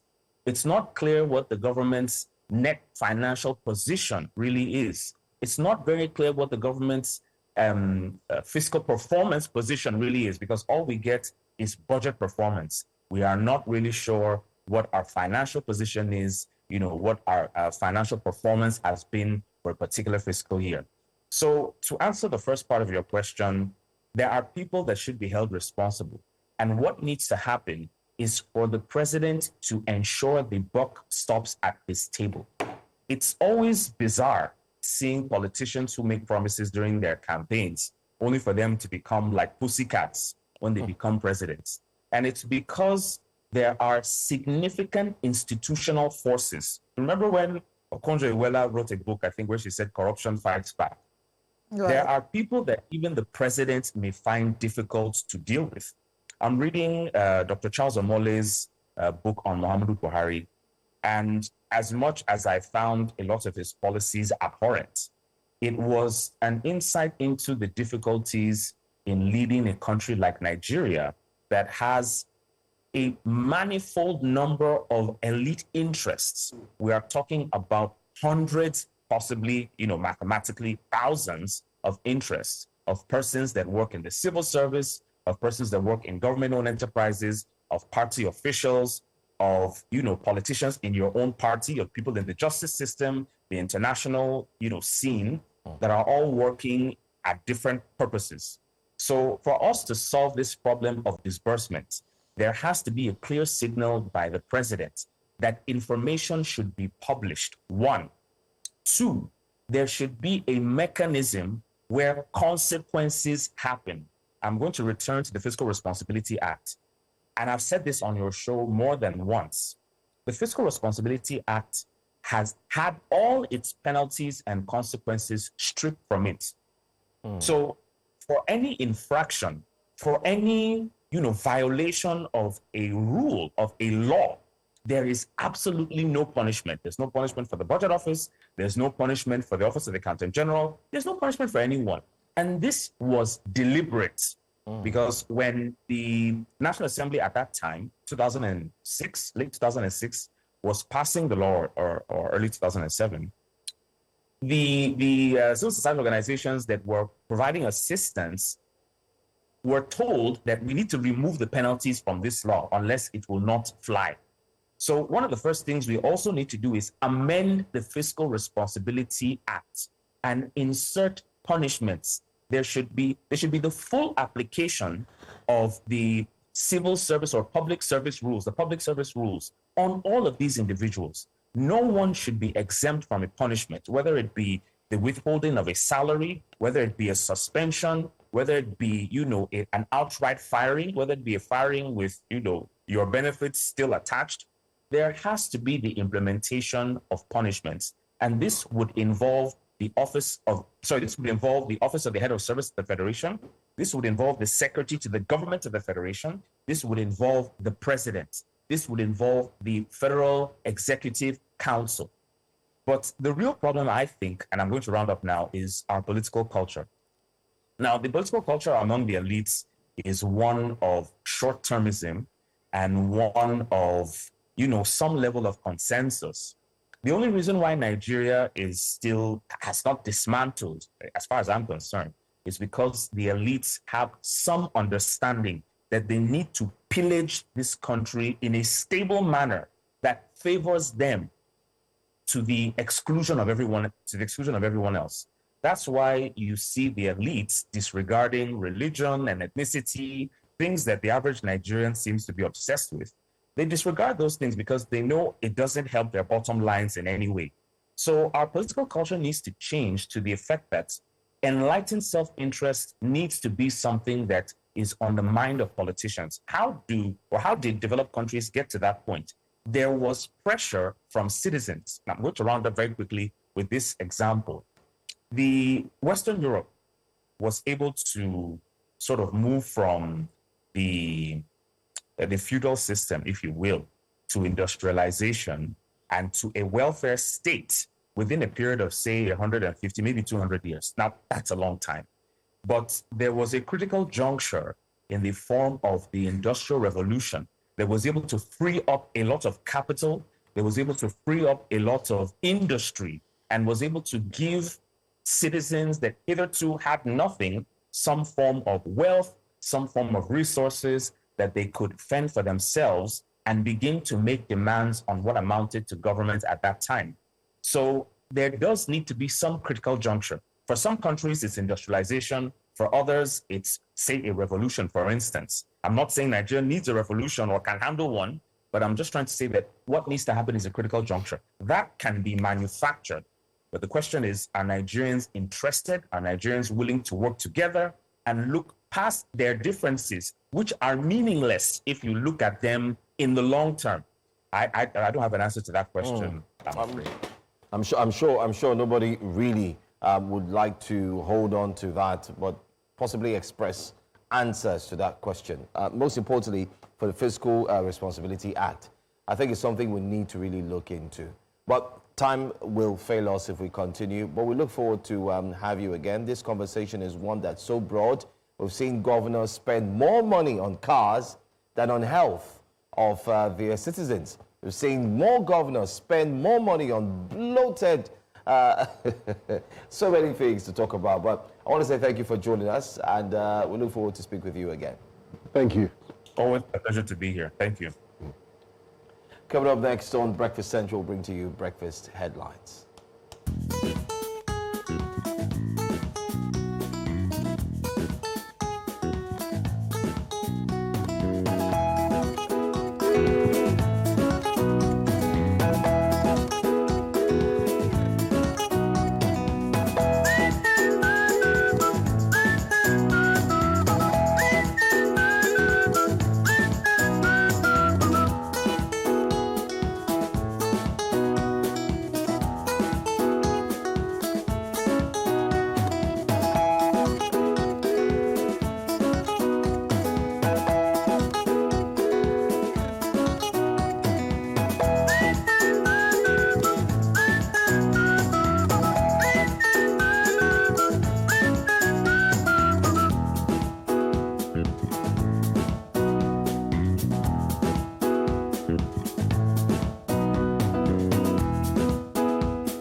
Thanks for staying with us here on Breakfast Central. Let's take a look at the biggest stories making the headlines. We'll begin in Kwara State, where there is a renewed tension after suspected bandits abducted 4 residents of Kakafo community in Patigi local government area. The attacks reportedly struck around 1:30 a.m. on Sunday, firing gunshots into the air and throwing the quiet settlement into panic. They kidnapped a man, a woman, and her 2 daughters before fleeing to an unknown destination.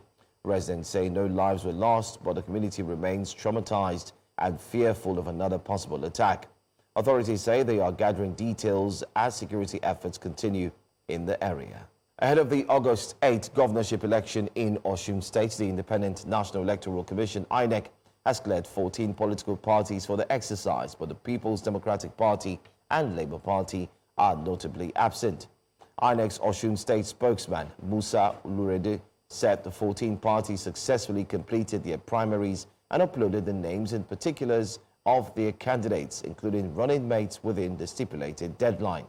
Among the cleared parties are the Accord Party, Action Alliance, African Action Congress, African Democratic Congress, Action Democratic Party, All Progressives Grand Alliance, All Progressives Congress, Allied People's Movement, Action People's Party, Boot Party, New Nigeria People's Party, People's Redemption Party, Young Progressive Party, and Zenith Labour Party. Nigeria Senate has defended its decision to make electronic transmission of election results discretionary, saying the move is backed by data and infrastructure realities. Senate leader Kwayemi Bamidele said lawmakers reviewed Clause 60, subsection 3 of the Electoral Bill 2026 after consultations with key sectors, stressing that legislation must reflect national capacity. The clause proposes real-time upload of polling unit results to INEC result viewing portal. Citing figures from the Nigerian Communications Commission, the Senate noted broadband coverage remains about 70% with weak internet reliability. Lawmakers said manual collation would serve as backup if connectivity fails during elections. The Socioeconomic Rights and Accountability Project, SERAP, has filed a lawsuit against the Central Bank of Nigeria, CBN, seeking full disclosure of an alleged 3 trillion naira in missing or diverted public funds. The suit also targets 629 billion naira reportedly paid to unknown beneficiaries under the Anchor Borrowers Program. Filed at the Federal High Court, Abuja, SERAP cited the Auditor General's 2025 report alleging breaches of the Nigerian Constitution, the CBN Act, and anti-corruption standards. The organization stressed that transparency is critical to restoring public trust and securing accountability, while highlighting the CBN's ongoing failure to fully disclose management of national resources. Let's tell you that at least 10 people have been killed in coordinated jihadist attacks on military positions in Burkina Faso, according to security sources cited by Agence France Presse. The assaults targeted army detachments in the north and east, including bases in Titao and Bilanga, and parts of military camp reportedly destroyed. Authorities say militants linked to Al-Qaeda and Islamic State may be responsible. Officials in neighboring Ghana also reported that traders were caught in one of the attacks. The violence underscores ongoing security challenges despite the junta's pledge to restore stability. And that's all we have for you here on Breakfast Headlines. Don't forget to get a full news bulletin. Join us at 12 for the 12 report. Stay with us. The newspaper front pages is up next. You can be part of it. When the phone line is opened, please do call in. Nigerians at a crossroads. Pretending otherwise is not an option. This country is not merely struggling with insecurity, it's struggling with who controls the response. And when a nation begins to outsource its survival, it must pause and ask dangerous questions. Who is really in charge? Today, we're told that foreign troops, foreign intelligence, and foreign lawmakers are now central to solving our security crisis. We're told to accept this quietly, gratefully, and without question. But when did 220 million Nigerians surrender their sovereignty without a national conversation? Under President Bola Ahmed Tinubu, we're witnessing a dangerous precedent, the normalization of foreign military presence and influence, particularly from the United States, whose policies on the leaders like Donald Trump openly declare that America acts only in its own interest. Let us be clear, no foreign power acts out of charity. Nations act out of strategy, interest, and power. From Libya to Iraq, from Afghanistan to Latin America, foreign intervention did not build strong sovereign states. It left instability, fractured institutions, and weakened nations. Now, Nigeria risks walking the same road, not because we were conquered, but because our leaders are inviting influence they do not fully control. This is not partnership. This is dependency in slow motion. Where is the oversight from the National Assembly of Nigeria? Where is the transparency? Where's the national debate? Who authorized the debt of this corporation and on what terms? Nigeria is not a protectorate. Nigeria is not a client state. Nigeria is a sovereign republic. In 1976, the late General Murtala Mohammed told the world that Africa has come of age, that we no longer take orders from any external power. That speech was not poetry. It was a doctrine, a line in the sand. Today, that line is fading. The greatest tragedy is not that Nigeria faces insecurity. The tragedy is the growing belief that our leaders lack the confidence or the will to fix Nigeria with Nigerian strength. No nation can outsource its sovereignty and remain sovereign. No nation can subcontract its security and remain secure. No nation can abandon responsibility and remain respected. We will remain a country that solves its own problems or become a territory where others solve them for us. Will we reclaim the courage of our past and normalize the surrender of our future? Nigeria does not need foreign control to survive. Nigeria needs competent leadership. Nigeria needs accountable institutions. Nigeria needs leaders who answer to Nigerians, not to foreign approval. If we continue on this path without scrutiny, limits, or national consensus, we risk losing something more valuable than territory. We risk losing independence in practice, even if it survives on paper. Nigeria must wake up. Nigeria must stand up. Good morning, Nigerians. Very well thought out charge, very well communicated charge by Benga Borowa, and he ended it by saying, we should wake up. In the words of Kiss Daniel, no sleep, wake up. And we hope that charges you this morning. It's time for us to review the front pages of the newspapers. And joining us is global journalist Habib Aruna, good morning and thank you very much for joining us. Mr. Abibara, it's a pleasure to have you. Thank you for being here. Before we get into the papers, let's get your thoughts. Yes, absolutely. I think it's very natural that way, John, what he just read. Succinctly, apt, and very instructive. But you see, my worry is... There's no nation is an island. My personal opinion anyway. There's nothing bad in bringing in a world power to our soil to teach us, to teach our military modern warfare, how to handle terrorism, how to handle kidnapping, how to handle banditry. Sir. My worry, however, is that they are coming to the country, has it been debated as a National Assembly? What is the modalities? What is the role they are coming to play? Has it been well defined? Is it in line with our laws? The rules of engagement. Absolutely. What is the rules of engagement? We need to know what are here for. The last time I checked, I've not seen any press conference, any media parley addressed by the defense minister, Minister of Foreign Affairs, and Minister of Information. And National Security Advisor. And National Security Advisor on what they are coming to do in Nigeria.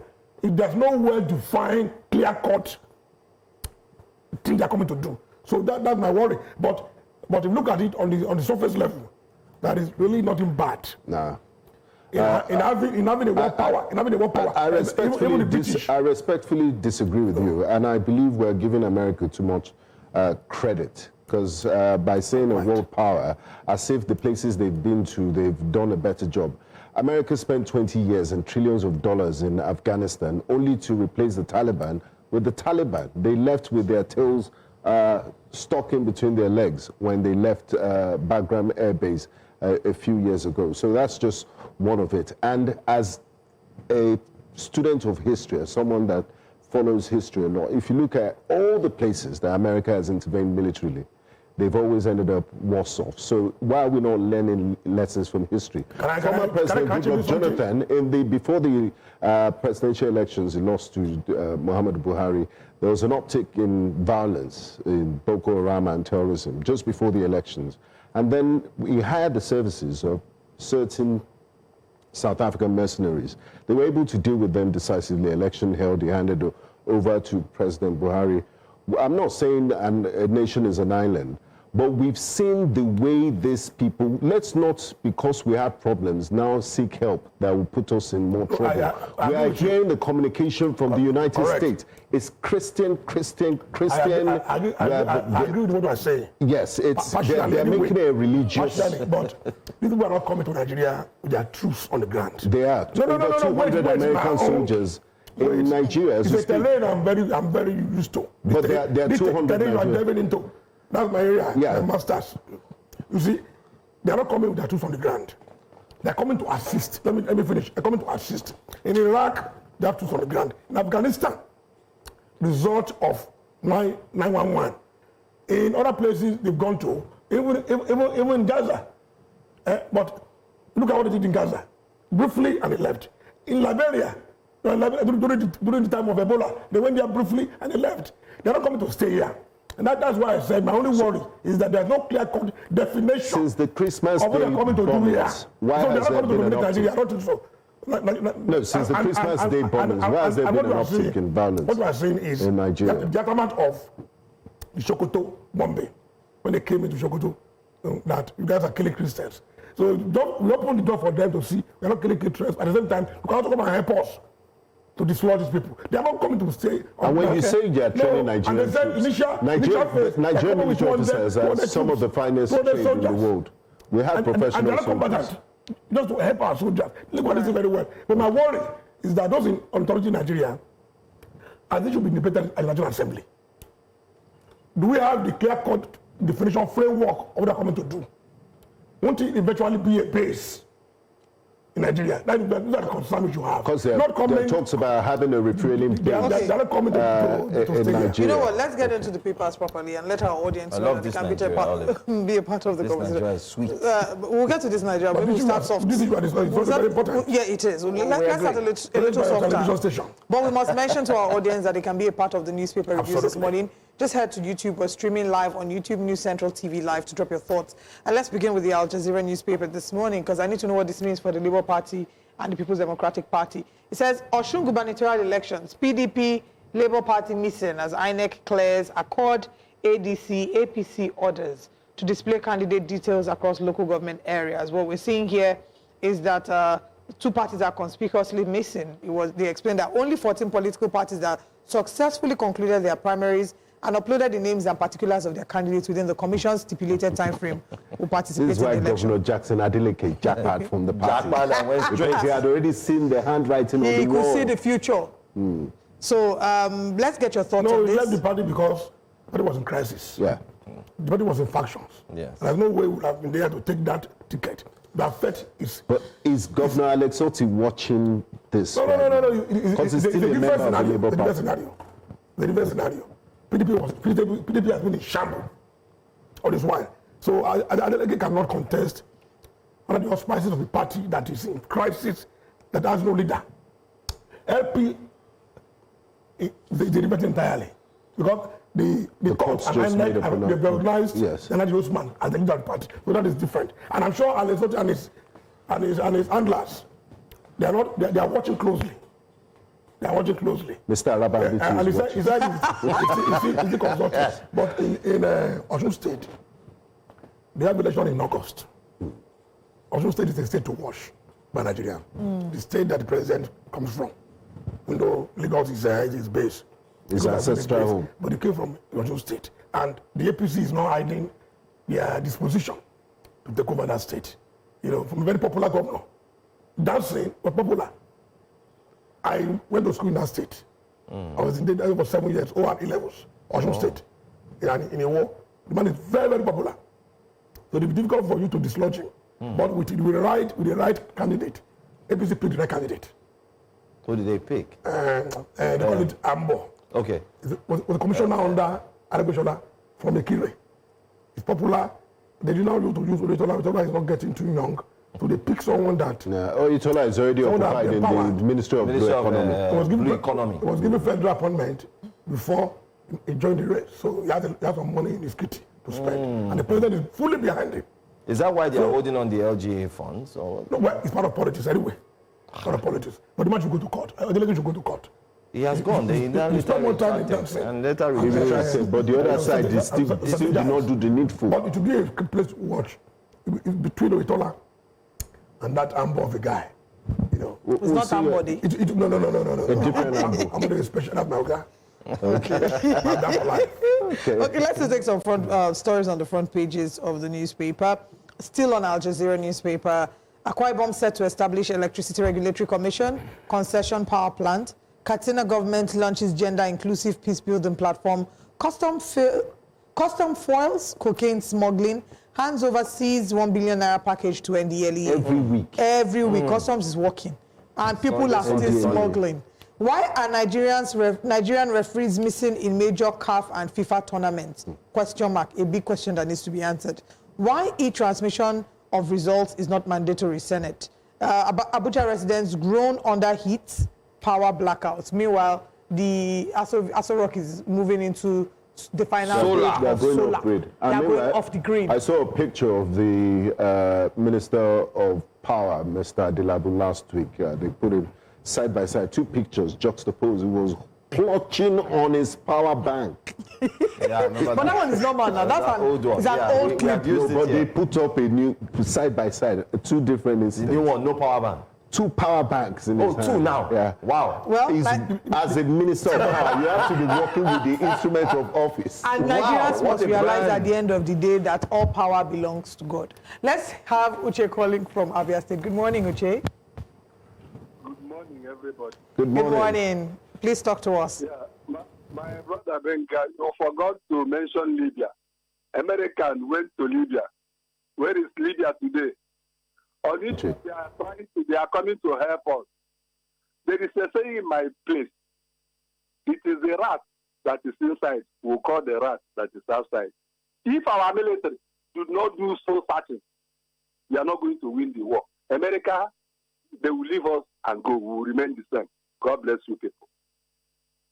And another thing to raise is the Leahy laws, America's own laws that said you would not sell weapons to countries with dubious human rights records. Yeah. You know, the United States, even when they finally sold Tupac to us under President Trump, it has limitations on how do you sell something and then you tell me which geographical area I can use it in my country. And then the hypocrisy of that.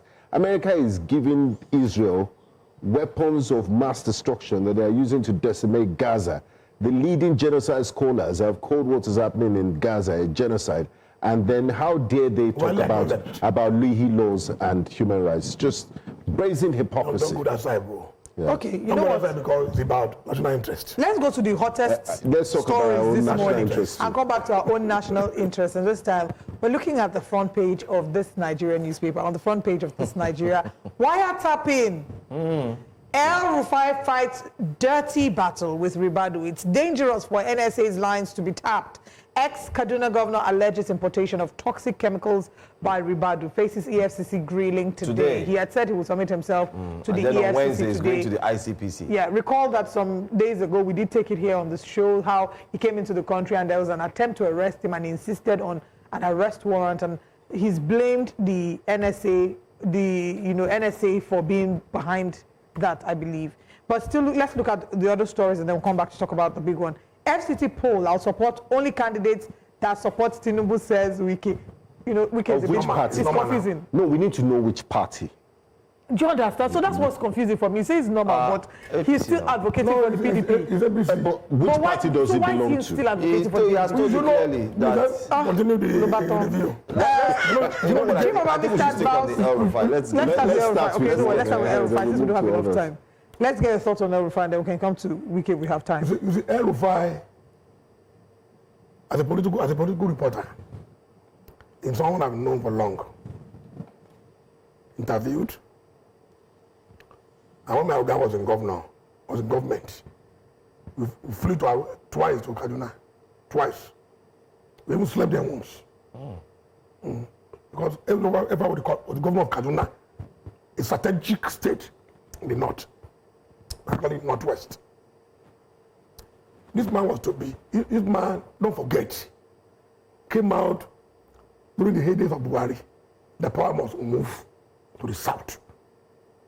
So the determination of El-Rufai and the way he was insisting, power was moved to the south, that made the guys in the north to keep quiet.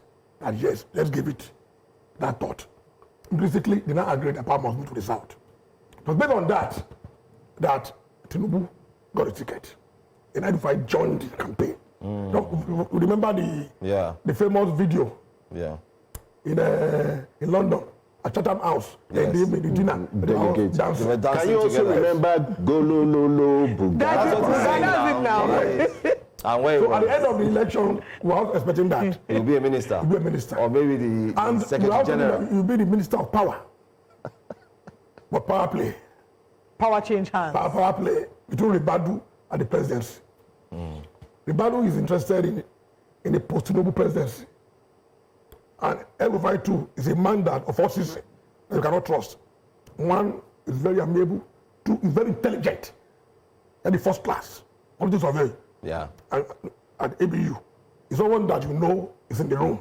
All right, let's pause. We're enjoying this story, we have a please. call Let's just from pause. Kingsley. We're coming back to play. Kingsley is calling from Lagos. Good morning, Kingsley. Hello, Kingsley. Kingsley, please call back. It seems there's been a disconnection between Kingsley. Let's quickly take a few comments from Instagram and then we'll come back, from YouTube rather, and then we'll come back to talk here. Frank Obute says, this is what data boys will call master strategy, animals in human skin, animal they wear, agbada kind of politicking. I think this is in reference to one of the stories we took in our wake-up conversations.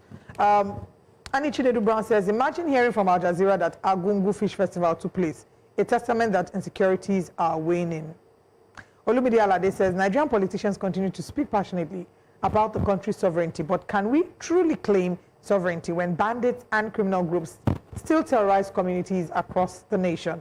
How sovereign is a country that struggles with persistent insecurity and to date has provided no lasting solutions? It's a painful contradiction and one that leaves many citizens questioning the true state of our nation, Olumide Alade says. Prince Ajibade says, Benga and his colleagues, please help us ask AEDC why they keep charging us as Band A when we can all see that there's no light. These are the comments. Please keep the comments coming. I will take them here on. Well, sorry. YouTube. We are not sorry because we are not the ones that No, do we're it. telling them we're sorry on their behalf. No, I cannot say I'm sorry on their behalf.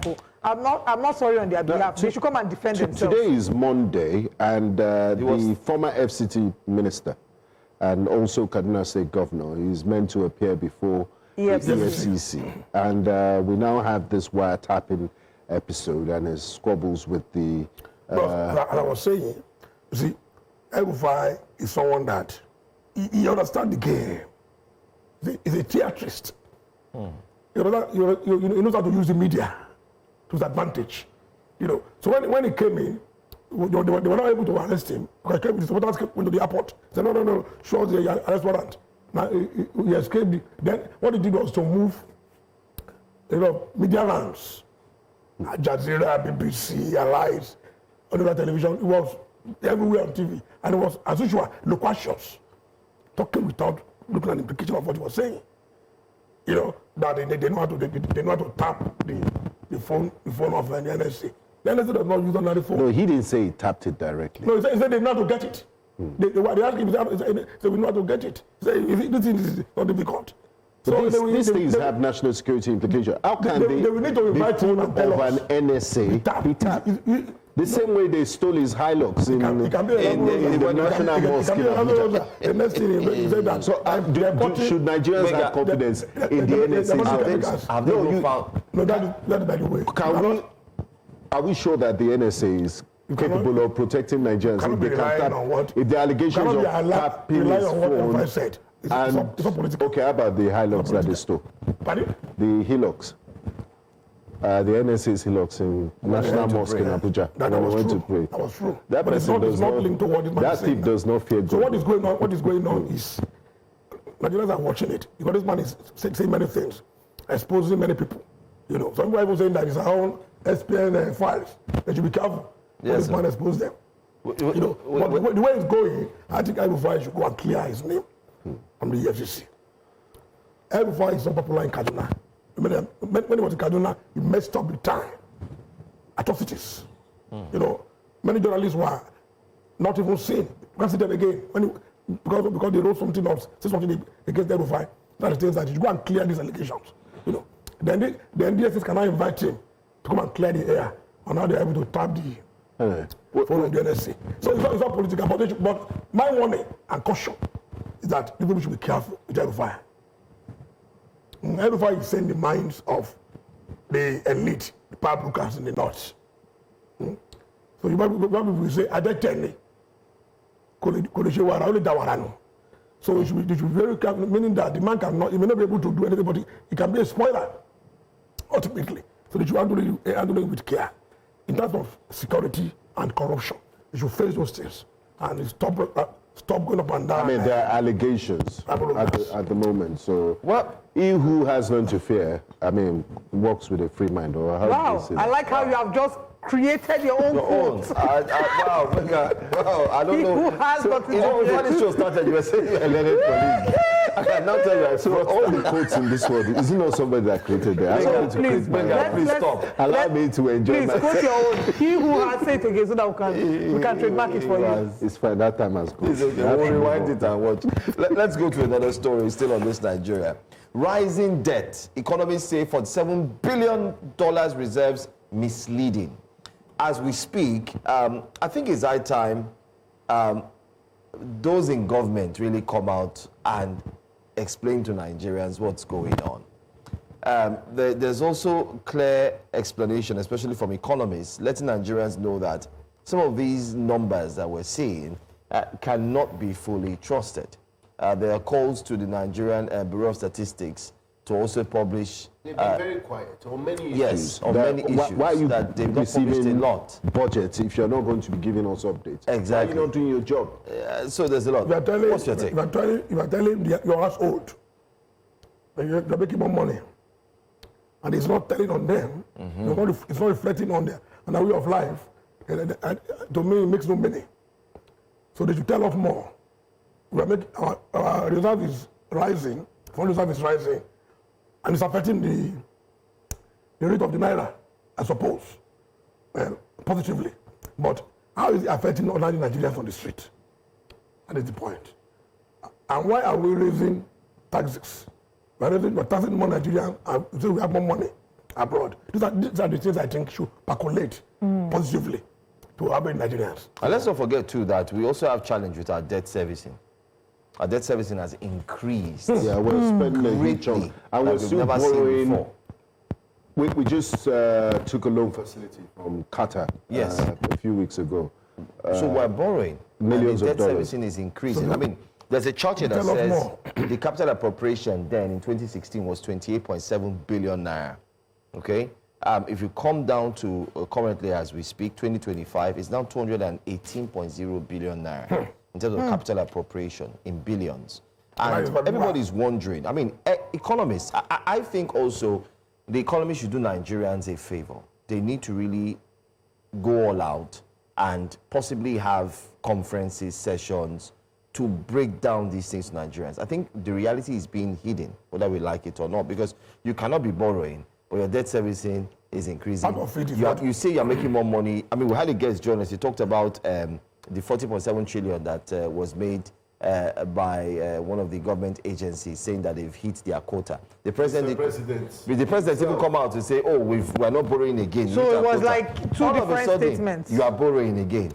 Let me shock you. I have some guys in Abuja who are senior. Not phone tapping though. No, senior officials. Okay. In these ministries, they've not released their budget money till now. No, because on this program. I mean, that's what they've been saying at the budget defense. The defense chiefs are complaining that they do not release their money. And these are some of the issues they've been highlighting so what is the budget going on? defense. And part of it is what we are doing, Johnson, telling the whole world through your platform that something is wrong. Something is wrong. In charge of our economy to come and tell us what is really going on. Something is wrong. And if you look at and that should lead also your second lead on this Nigeria. Your second lead presupposes that the debate is still raging, and is still on the top of the table. The issue of making Nigeria electoral process transparent, credible, and free and fair. It's not on election day. It's the process into the election. And people are saying that now, if you cannot come up with your own, use the version of the reps, out of reps. Transfer this electronically in real time. Make it mandatory. Exactly. Allow INEC to decide on their own. So I know that there's nothing you can do. There's nothing like a caveat. That if it's not working, use the manual. No. Make it mandatory, explicitly in the Constitution. That after the election, all the control centers and the party representatives, we agreed on this, we are sent immediately. It can be done. If it's not, and people are saying, again, for example, SNF staff, that this is the way to go. That Nigeria should not allow them. If you know you have all the APC governors, senators in your part of the side of the ring, then for goodness sake, allow this to be fair and fair. Have you seen the candidate in Benue State threatening people ahead of the elections, FCT polls, telling people that if you don't vote for APC, you will not be dealt with. Activists they've won Wiki. And this is not Port Harcourt. But this is not the first time I've seen this kind of thing. There was also allegations of the ones that they were telling civil servants. Abuja is not Port Harcourt. They will be careful. Okay, let's take a look at that video. And then make sure it's fair and fair. Just listen to this. For us in Kaduna, we can remain and get our people here is APC. If you know that it's not for every APC card, go and collect it. Because tomorrow when you are going to look for admission in one school, APC, the president of this country, APC. We have 36 states, and then for FCT 37. 30 governors are already what? APC. Plus FCT 31. And they are still coming. Now we are back on no chair. Only the more mean number of other people in Kabelo. So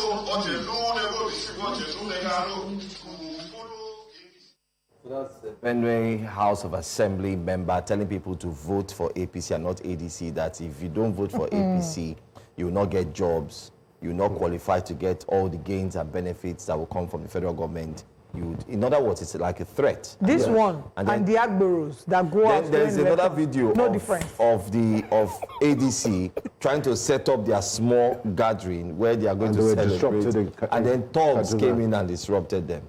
You know, it's starting to look ugly as time goes by. Elections have not started yet. Let me tell you something. Before you respond, let's quickly go on a break. When we come back, we'll have your response. We're still reviewing the papers. We have a few more minutes to wrap up the show. Mr. Abibaruna, you were about to speak to... Yes, I'll say something. Yes. You see, I mean, as a journalist... You are right in the intersection between journalists and politicians. Someone who has managed the image of a governor. Not only a governor, Lagos State governor. These politicians, they watch and they are afraid of the media. And that is why I've been saying and insisting that media should do their work. You know that Tinubu reads papers first thing in the morning. Not like Buhari. So what you guys are putting out, they are seeing it. Now the time I was in the program on TVC for the 2015 elections, I was on the program justifying the primaries of APC. And Tinubu was watching. Tinubu said they should increase the volume, go to the toilet. No one want to do with confidence to voice himself. They have to increase the volume. They are watching these things. So what the media is doing is very, very important. Putting these guys on their toes and making them to be accountable to the people. They see it. So let's keep on doing it. Please, let's keep on doing it. They are watching. February 21 will prove to be very pivotal. Remember that in Abuja, it's always a different ball game. The FCT council elections will hold. Already, the FCT minister has warned anybody that supports, any other party will be in trouble. That's a statement that was strongly criticized yesterday. People in Abuja. Is that allowed? Why would you even say that in the first place? Labour Party defeated them. I know ruling party has won the election in Abuja. We guys should just be very careful. You should not be trending on this kind of space. You should be very, very careful. Allow it to be free and fair. Let people of FCT decide, not be influenced by anybody. The man should be careful, and Nigerians are watching.